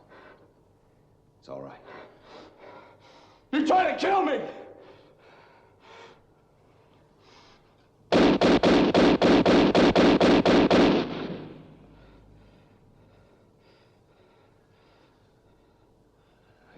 to anytime I wanted. I'm sorry, Paul. I had to do it. I had to be sure. If you were ever going to kill me, it would have been just now. It's all right.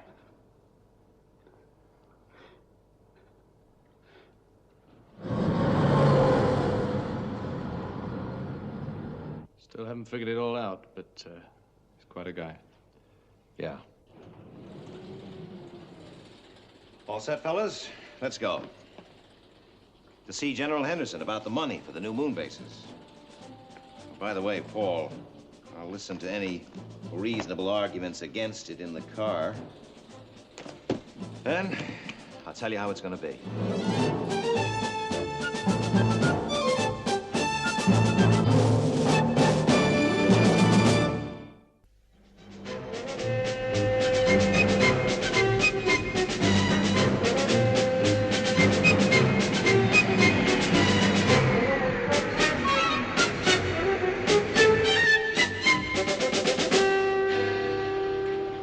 How's everything going? Oh, quiet. Good. Oh, Alec, could I see you for a minute?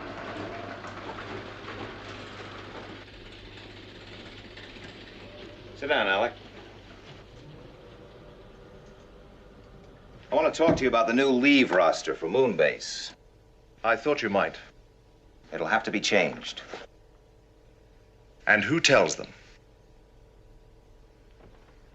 I might have guessed. Straker. Joe Fraser is in reception, sir. Who? The reporter from the press agency. Did I make an appointment? Yes, sir. You agreed to the interview last week. Right, thank you, Miss Eland. Look, Alec, can't you handle it? No, you're head of the studio. It's you he wants to interview. Article for a heap of glossy film magazines. I'm no PR man. It won't be that bad. GPA will syndicate the story and keep the rest of the press off your back. Oh, Commander Straker, the refueling schedule, sir. Give it to Colonel Freeman. I'm about to be thrown to the press. Excuse me. Yes, Mr. Straker? I'm ready, Miss Eland. Yes, sir. Would you like to go in? Now, before we start, I must tell you that I'm a very busy man, Mr. Fraser. I must apologize. My name is Josephine Fraser. I sometimes find that in a man's world, Joe is more convenient. Well, is it a man's world?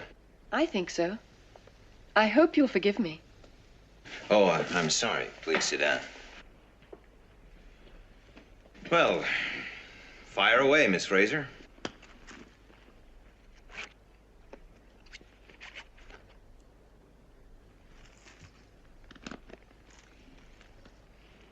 And now, how long have you been head of the studio, Mr. Straker? Do you, tape record the interview and take notes? I noticed the microphone in the front of your purse. Oh, that's to ensure I don't misquote you. And the notepad's for my impressions. Of me? I think first impressions are so important. I think so, too. And the fuel checks are complete. Thank you, Skydiver. I'll tell Commander Straker. Black, no sugar, sir. It's just how I like it.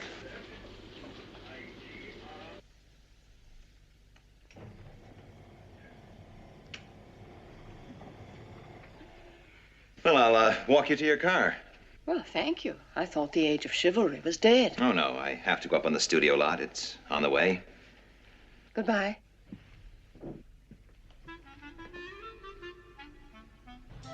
No, I'm not sure about that.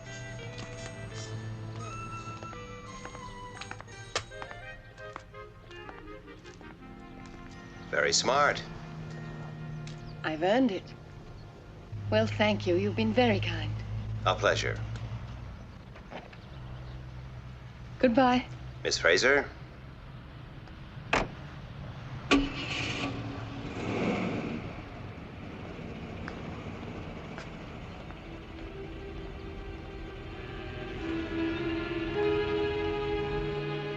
Commander Straker. Commander Straker.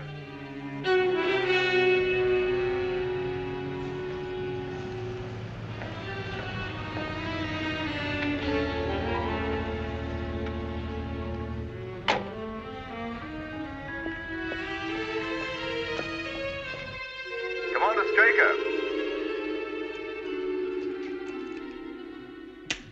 Miss Fraser, I didn't expect you back so soon. I left my handbag. Oh, I see. I'll get it for you. No, it's all right. I'll get it.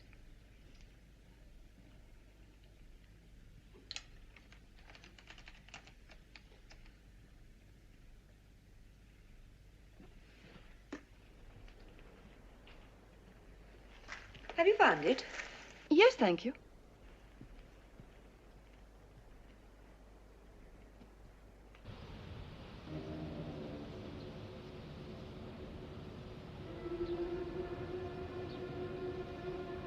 Stand by.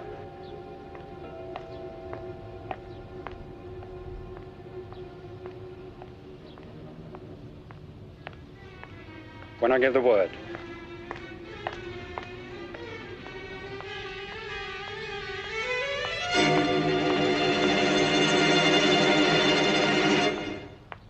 Now!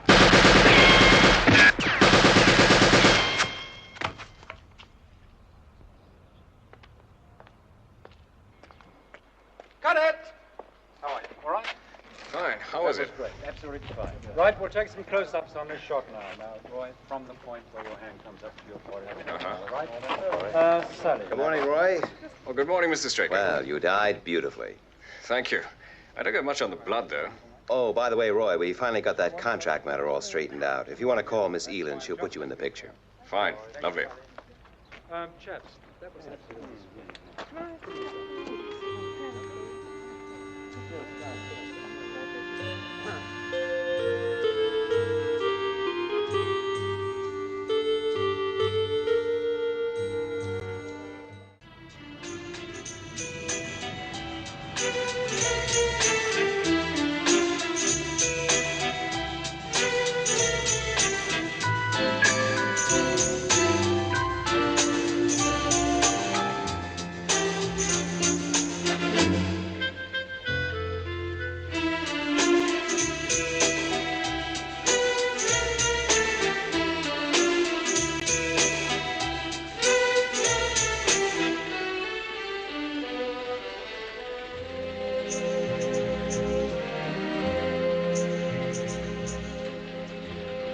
Commander Straker will have to authorize these. Lieutenant, do you know where Commander Straker is? Yes, I buzzed him a couple of minutes ago. He's on his way back from the lot. Fine.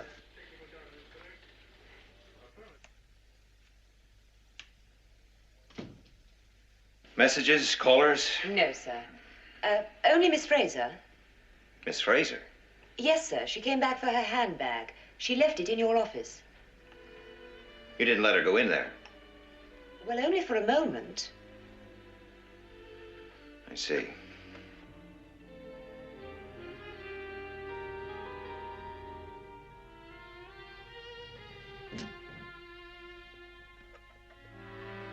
Straker. Voice print positive. Identification, Commander Straker.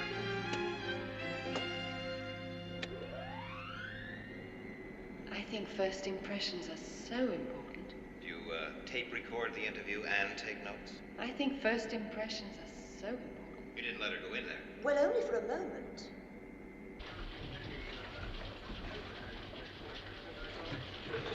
Alec, Ford.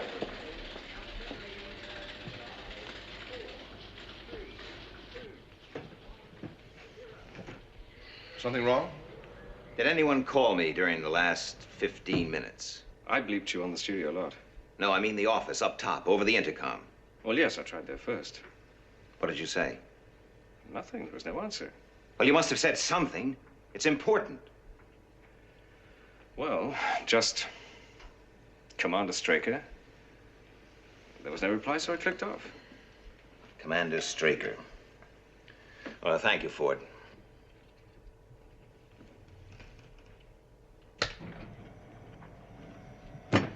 How could I be so stupid, Alec? That reporter had a tape recorder. that was left in the office. The chances are it picked up Ford's voice over the intercom. That's not so important. He only said Commander Straker. Assuming it was picked up, what could it mean to anyone? Not a lot, I agree.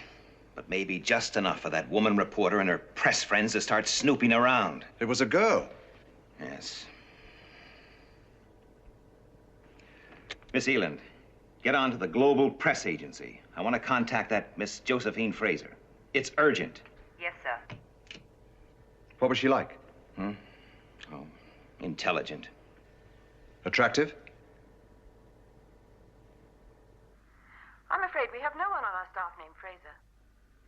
Are you quite certain? We've checked right through the personnel files. Yes, I see. But check with the other agencies. Right. Thank you very much.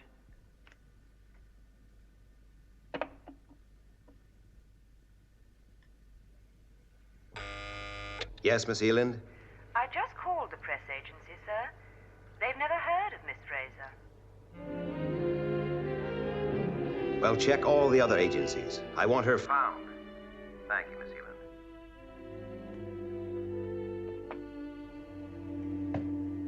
Intelligent, attractive, and a possible security link.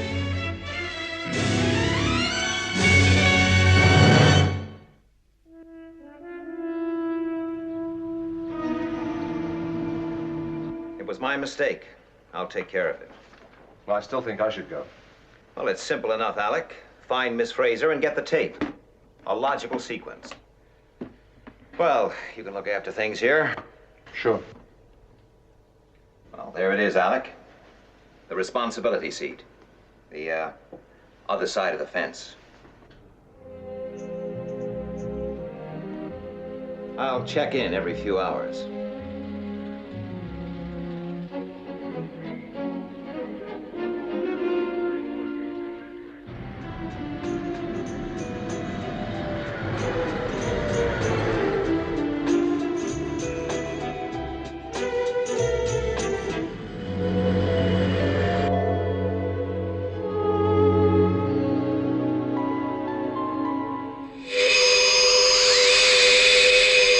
Have trace on positive track, course 428146, green. Speed 0 Sol 8. Range 20 million miles, closing. Termination? It should be through any second. Tell Moonbase to launch the interceptors. Red alert. Red alert. Control to interceptors. Have UFOs on positive track. Green 140. Moonbase to shadow control. Confirm UFO sighting. Sol 0. Go for intercept.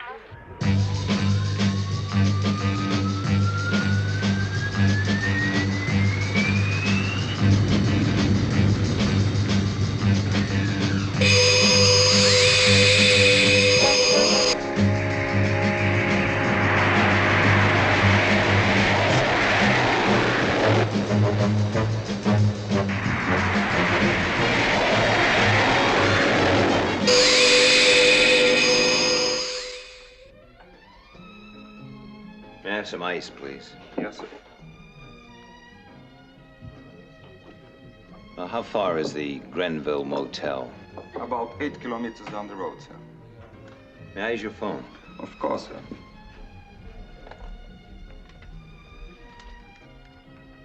Thank you.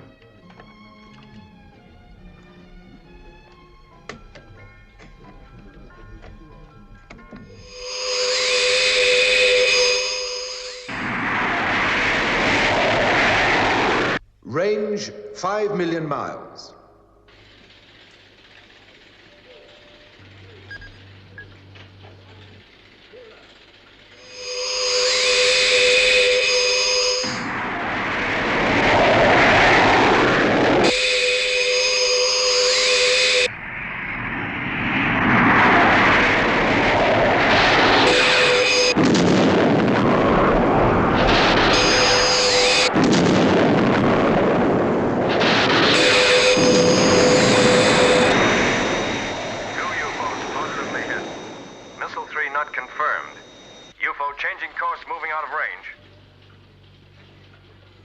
We've lost it.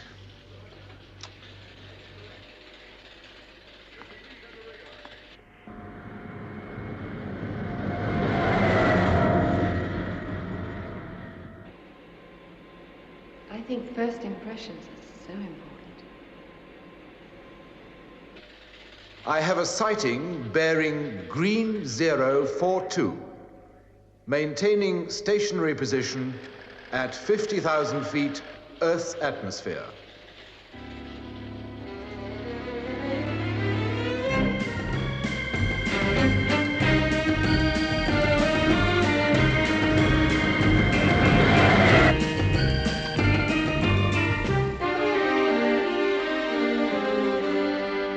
Yes? I have Commander Straker on the line, sir. He wants to know how things are going. Tell him everything's fine. No trouble. Well, do we have trouble? I don't think so. But we have an unidentified radar trace. Yes? Then something's there. I guess so, but... And it could be that UFO. It's practically stationary. The point is, do we have a UFO in our hands or don't we? Well, in my opinion, it's 1,000,000 to 1 against. But of course, we'll maintain a full alert radar track. No. Launch Sky 1. Tell Waterman to investigate. Yes, sir.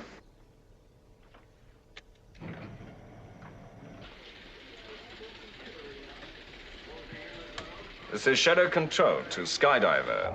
Launch Sky 1, investigate possible UFO, position 012-302, red 3. Roger, Control. Out. Launch stations. Launch stations. Check circuits. HV circuit's okay. Relay's okay. Okay for launch, Captain.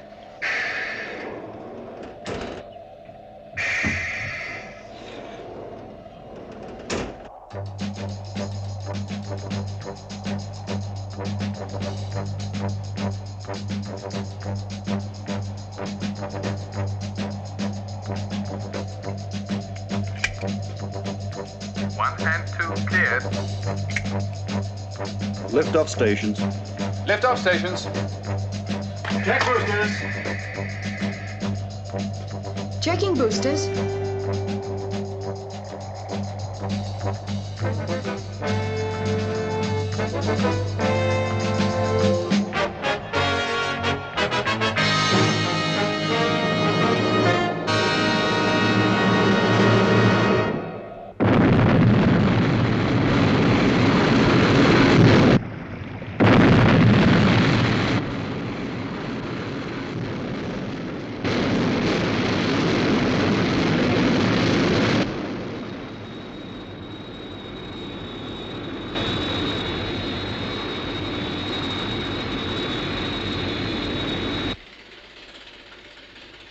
We still have positive track. Green on 3. Confirm radar fix. Control to Sky 1. New position 018294. Range 25 miles. I have it on internal radar. Should have visual contact in about a minute.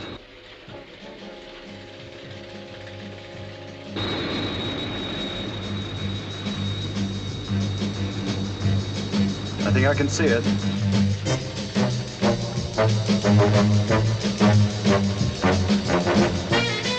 Have visual contact.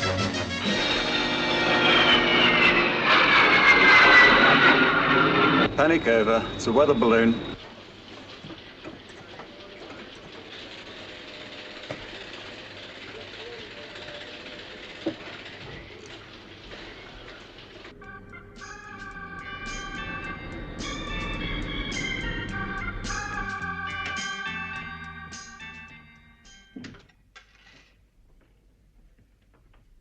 Miss Fraser, How did you find me? the studio gate logs all license plate numbers. From that, I got your address. I called and they gave me a couple of places where I might find you. From there on, it was a simple process of elimination. Who do you work for? Myself. And sell whatever you get to the highest bidder, huh? Look, I'm sorry I lied. But if I hadn't said I was from GPA, you wouldn't have seen me at all, would you? Just give me the tape, Miss Fraser, and we'll call it a day. The tape, Miss Fraser.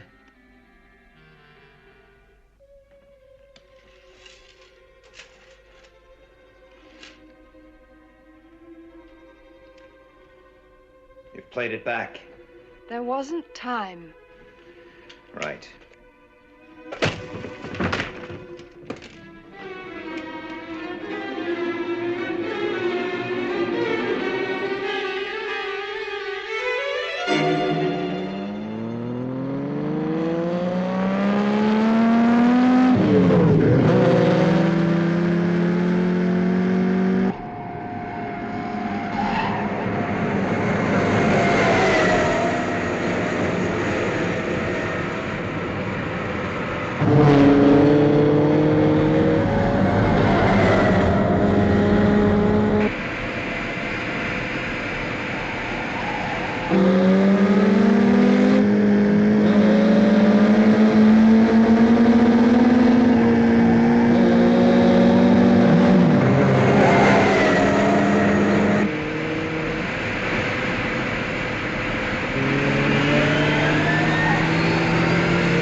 Well, why don't you say it? If you just sign this, please, sir. Oh, get out of here. I'll leave them on your desk then. Even a practice launch for skydiving needs an authorization. Hold it, Keith. I'm sorry.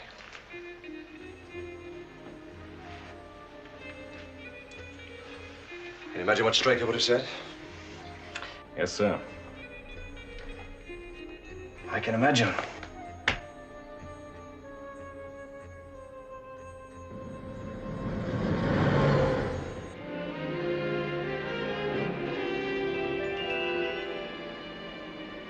What now? The police?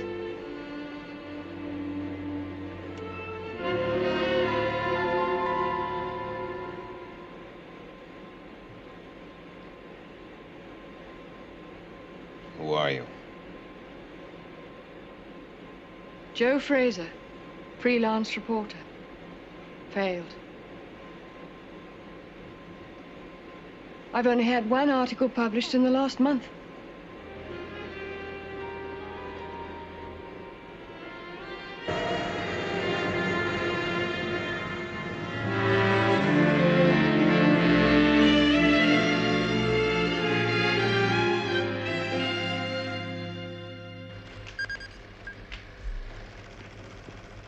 Is it still there? Yes, Lieutenant. Ask Colonel Foster to come in. And get control. He'll want to speak to Commander Straker. Right.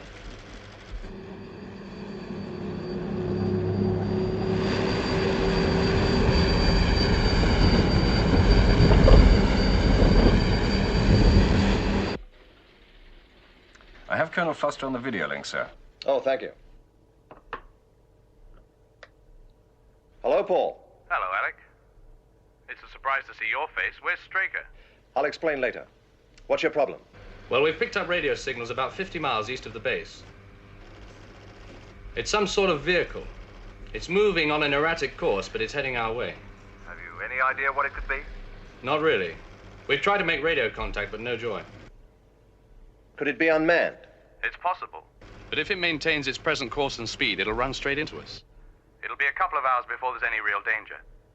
We'll get onto it right away.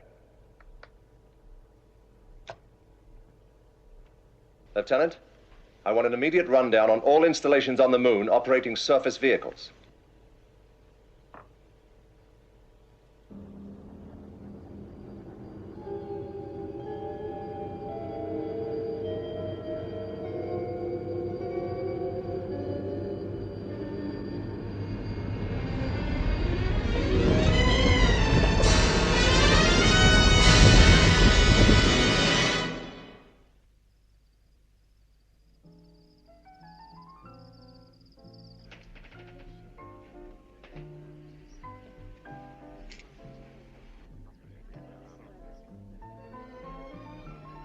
Why did you do it? It's a dirty world. Sometimes you have to cut a few corners. To get what you want. Like that car of yours. The car? Huh, it's on hire. All part of the front.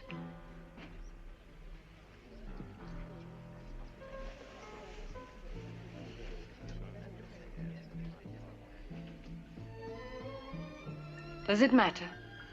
Well, let's say I'm interested.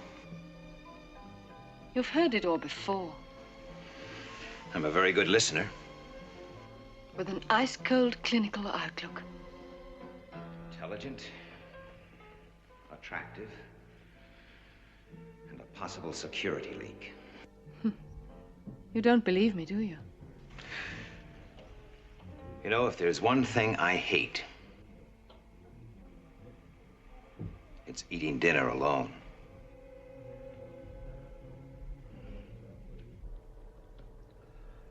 Well, what do you think? It's a tough decision.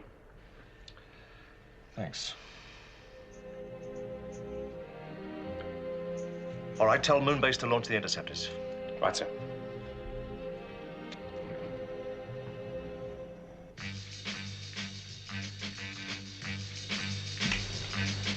Interceptors 1, 2, and 3, immediate launch.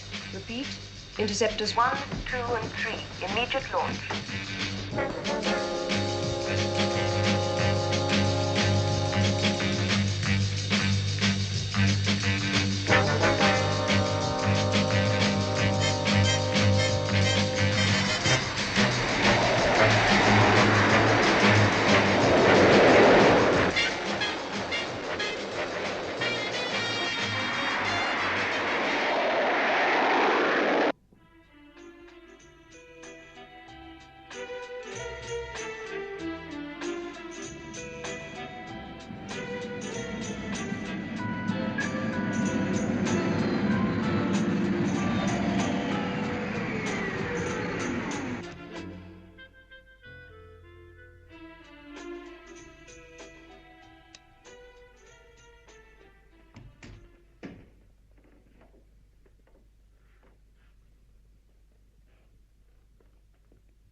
Nice.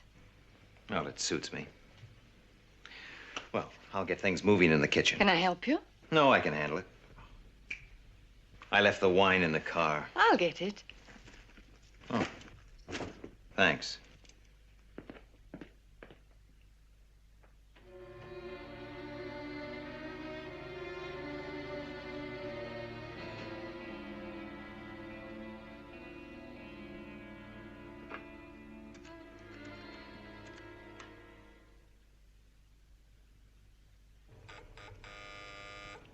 Yes, Miss Eland? I have Commander Straker on the line, sir. Oh, you better tell him... Tell him everything's under control. He says he's glad to hear it, and he'll be back tomorrow morning. Oh, Miss Eland, I want you to do a voice check for me. It's Miss Fraser. Just routine. You mean a G6, sir? Yes, that's right, Miss Eland. A full G6. I understand, sir. Right. Record immediately. Yes, yes. Come and say hello to Miss Eland. Hello, Miss Eland. You're working very late tonight. Hope to see you again soon. Goodbye now. Goodbye. Yes, that'll be fine. Good night, Miss Eland. Well, why don't you help yourself to a drink, and I'll go out and break out the can opener. Hey.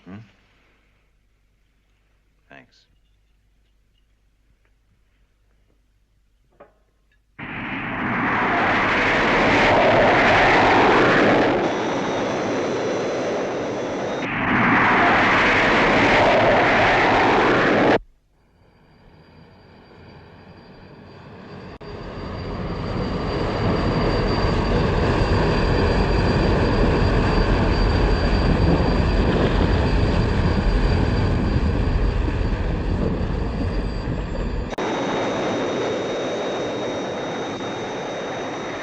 We can see it.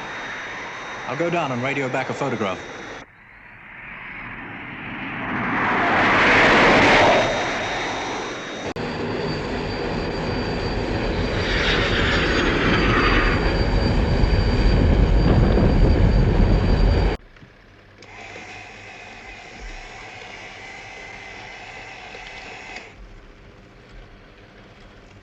Transmit a print of this to Shadow Control.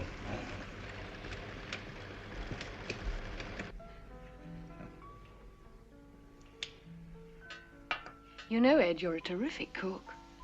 I just follow the instructions on the can. Well, the wine was great. You should have had some.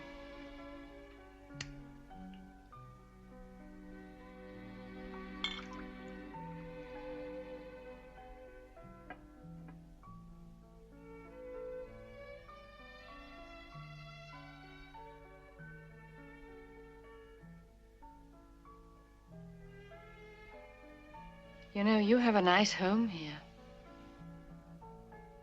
It's a place to sleep.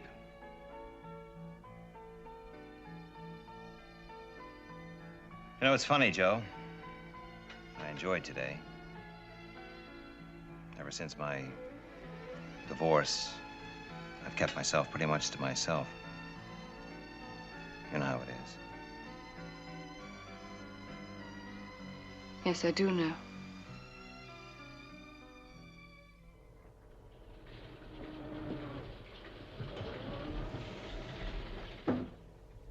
It's Russian, from a base about 120 miles east of Moonbase. Russian? Yes, it's a mobile rig used for commercial mining in rich surface ore areas. Get onto their base. Tell them unless they divert their machine. I'll explain the situation, sir.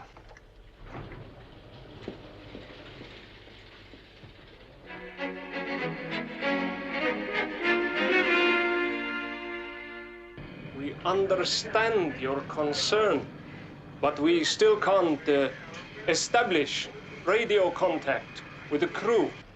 Something must have gone very seriously wrong.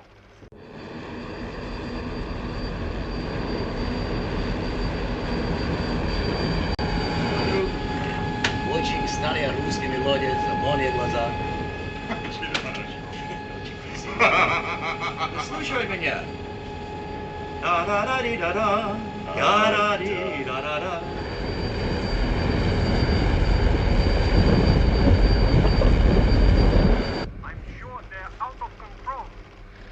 All we can do is to keep trying. Get me Shadow Control. We've contacted the Russian base. There's a crew of 2 on board, but no one can contact them. Is the radio link okay? It seems to be. They just don't answer. What's the vehicle's position now? About 20 miles east of the base. The Russians have a surface mobile on the way, but it won't get there on time. Send out a moonmobile. Try to establish visual contact with the crew. Right.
should be making visual contact any minute.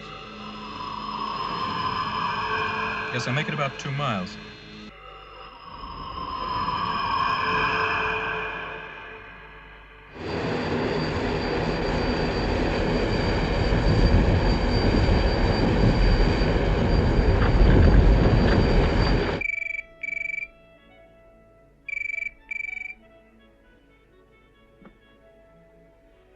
Straker.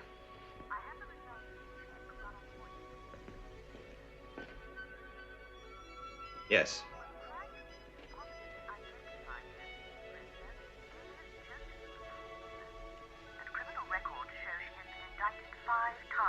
I see. Is there anything else, sir? No, that'll be all right. Right.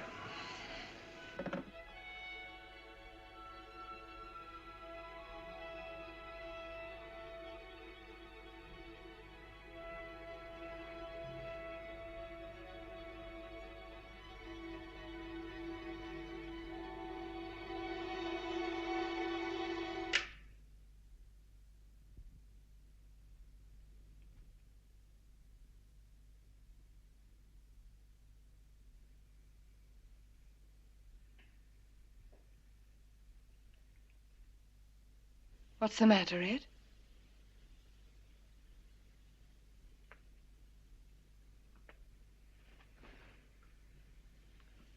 Get out. What's wrong? I know. That's what's wrong. One article published in the last month. The car on hire.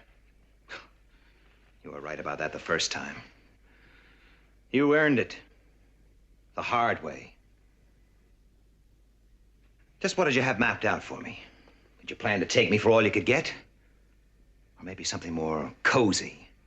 Like an idyllic weekend somewhere, and a guy with a camera who just happens to burst in at the right time. Maybe at first. Oh, come on, don't give me that. Don't tell me there's an emotion left in that pretty little head. You must be getting soft. Soft? That's the way you get eaten alive. Oh, you wouldn't understand. It's a man's world, remember?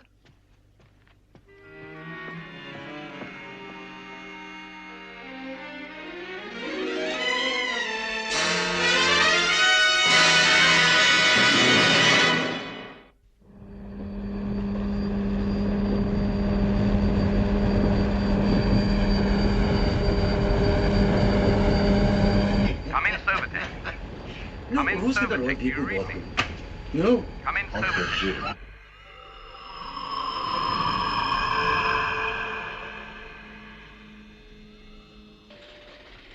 Get me a direct radio link with the Moonmobile. Right, sir. I have Colonel Freeman for you, sir. Right, put him on. What's the position? We've just established visual contact, and we're trying to get through to the crew. Without much success. Right. Fire a warning shot. A warning shot? Look, you're less than 5 miles from Moonbase. That's a civilian vehicle. Fire that shot. Right.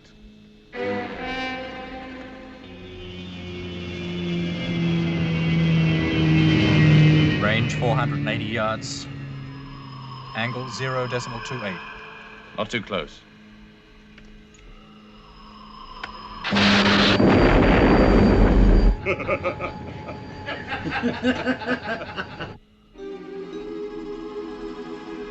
Try another one, as close as you dare.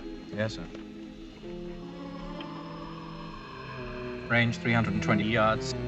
Angle 0.24. No reaction. You're certain they saw the warning shot? If it had been any closer, they'd have been part of it.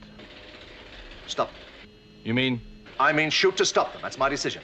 I'll take the responsibility. Do you read me? Look, give us a couple of minutes. We're going to try something.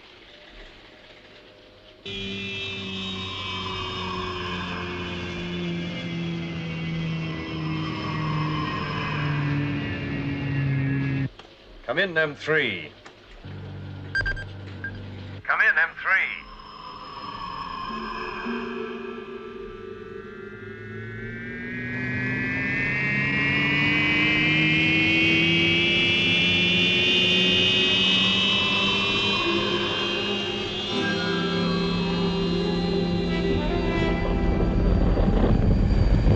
Come in, M3.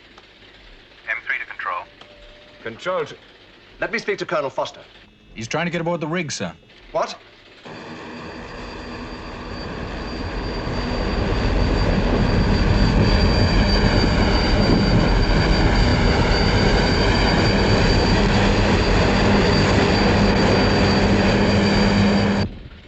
Has he made it? I'm not sure. I can't see him.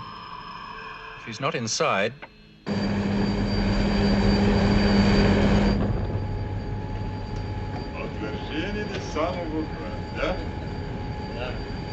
Nice room. Я немножко устал. Я хочу спать.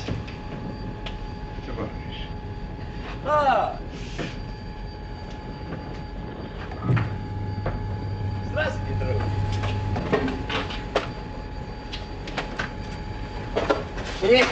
Listen, they're both incapable. The air pressure's down. They could be suffering from anoxia. How far away is it now? 1,500 meters. This is a red emergency alert. Seal all airlocks. All personnel to carry out decompression drill. Как живешь, а? The English, American. Yeah. What? Get onto the Russian base. Find out how to stop this thing.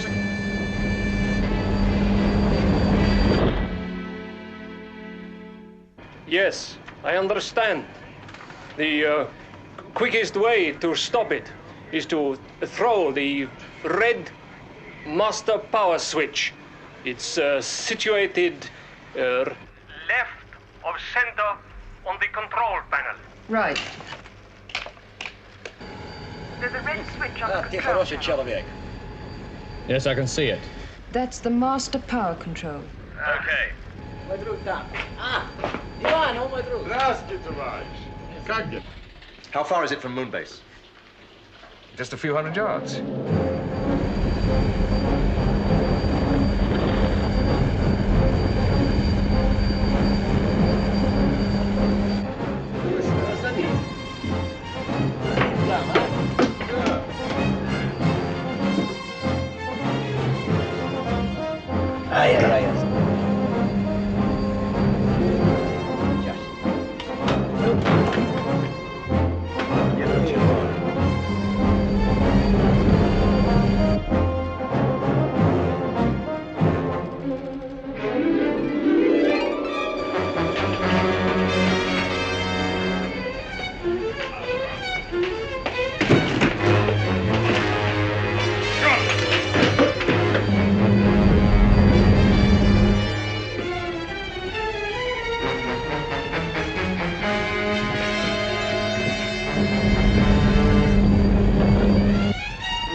There must have been a slight pressure leak.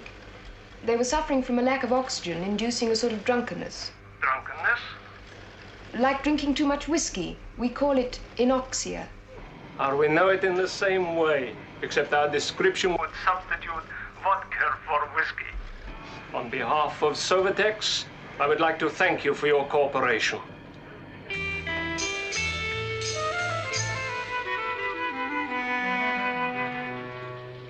Good morning, sir. Ford?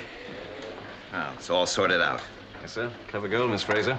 You were pretty quick with the voice print. Hello, Miss Eland was enough. The international crime computer did the rest. She's got a record as long as your arm. Is she wanted by the police? Not at the moment, but she won't stay out of trouble for long. Her kind never do. Maybe. Where's Colonel Freeman? In your office, sir.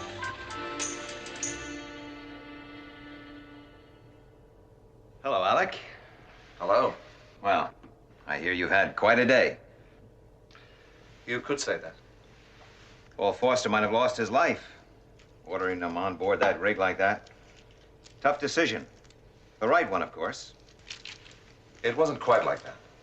Well, whatever way it happened, Alec, you were responsible.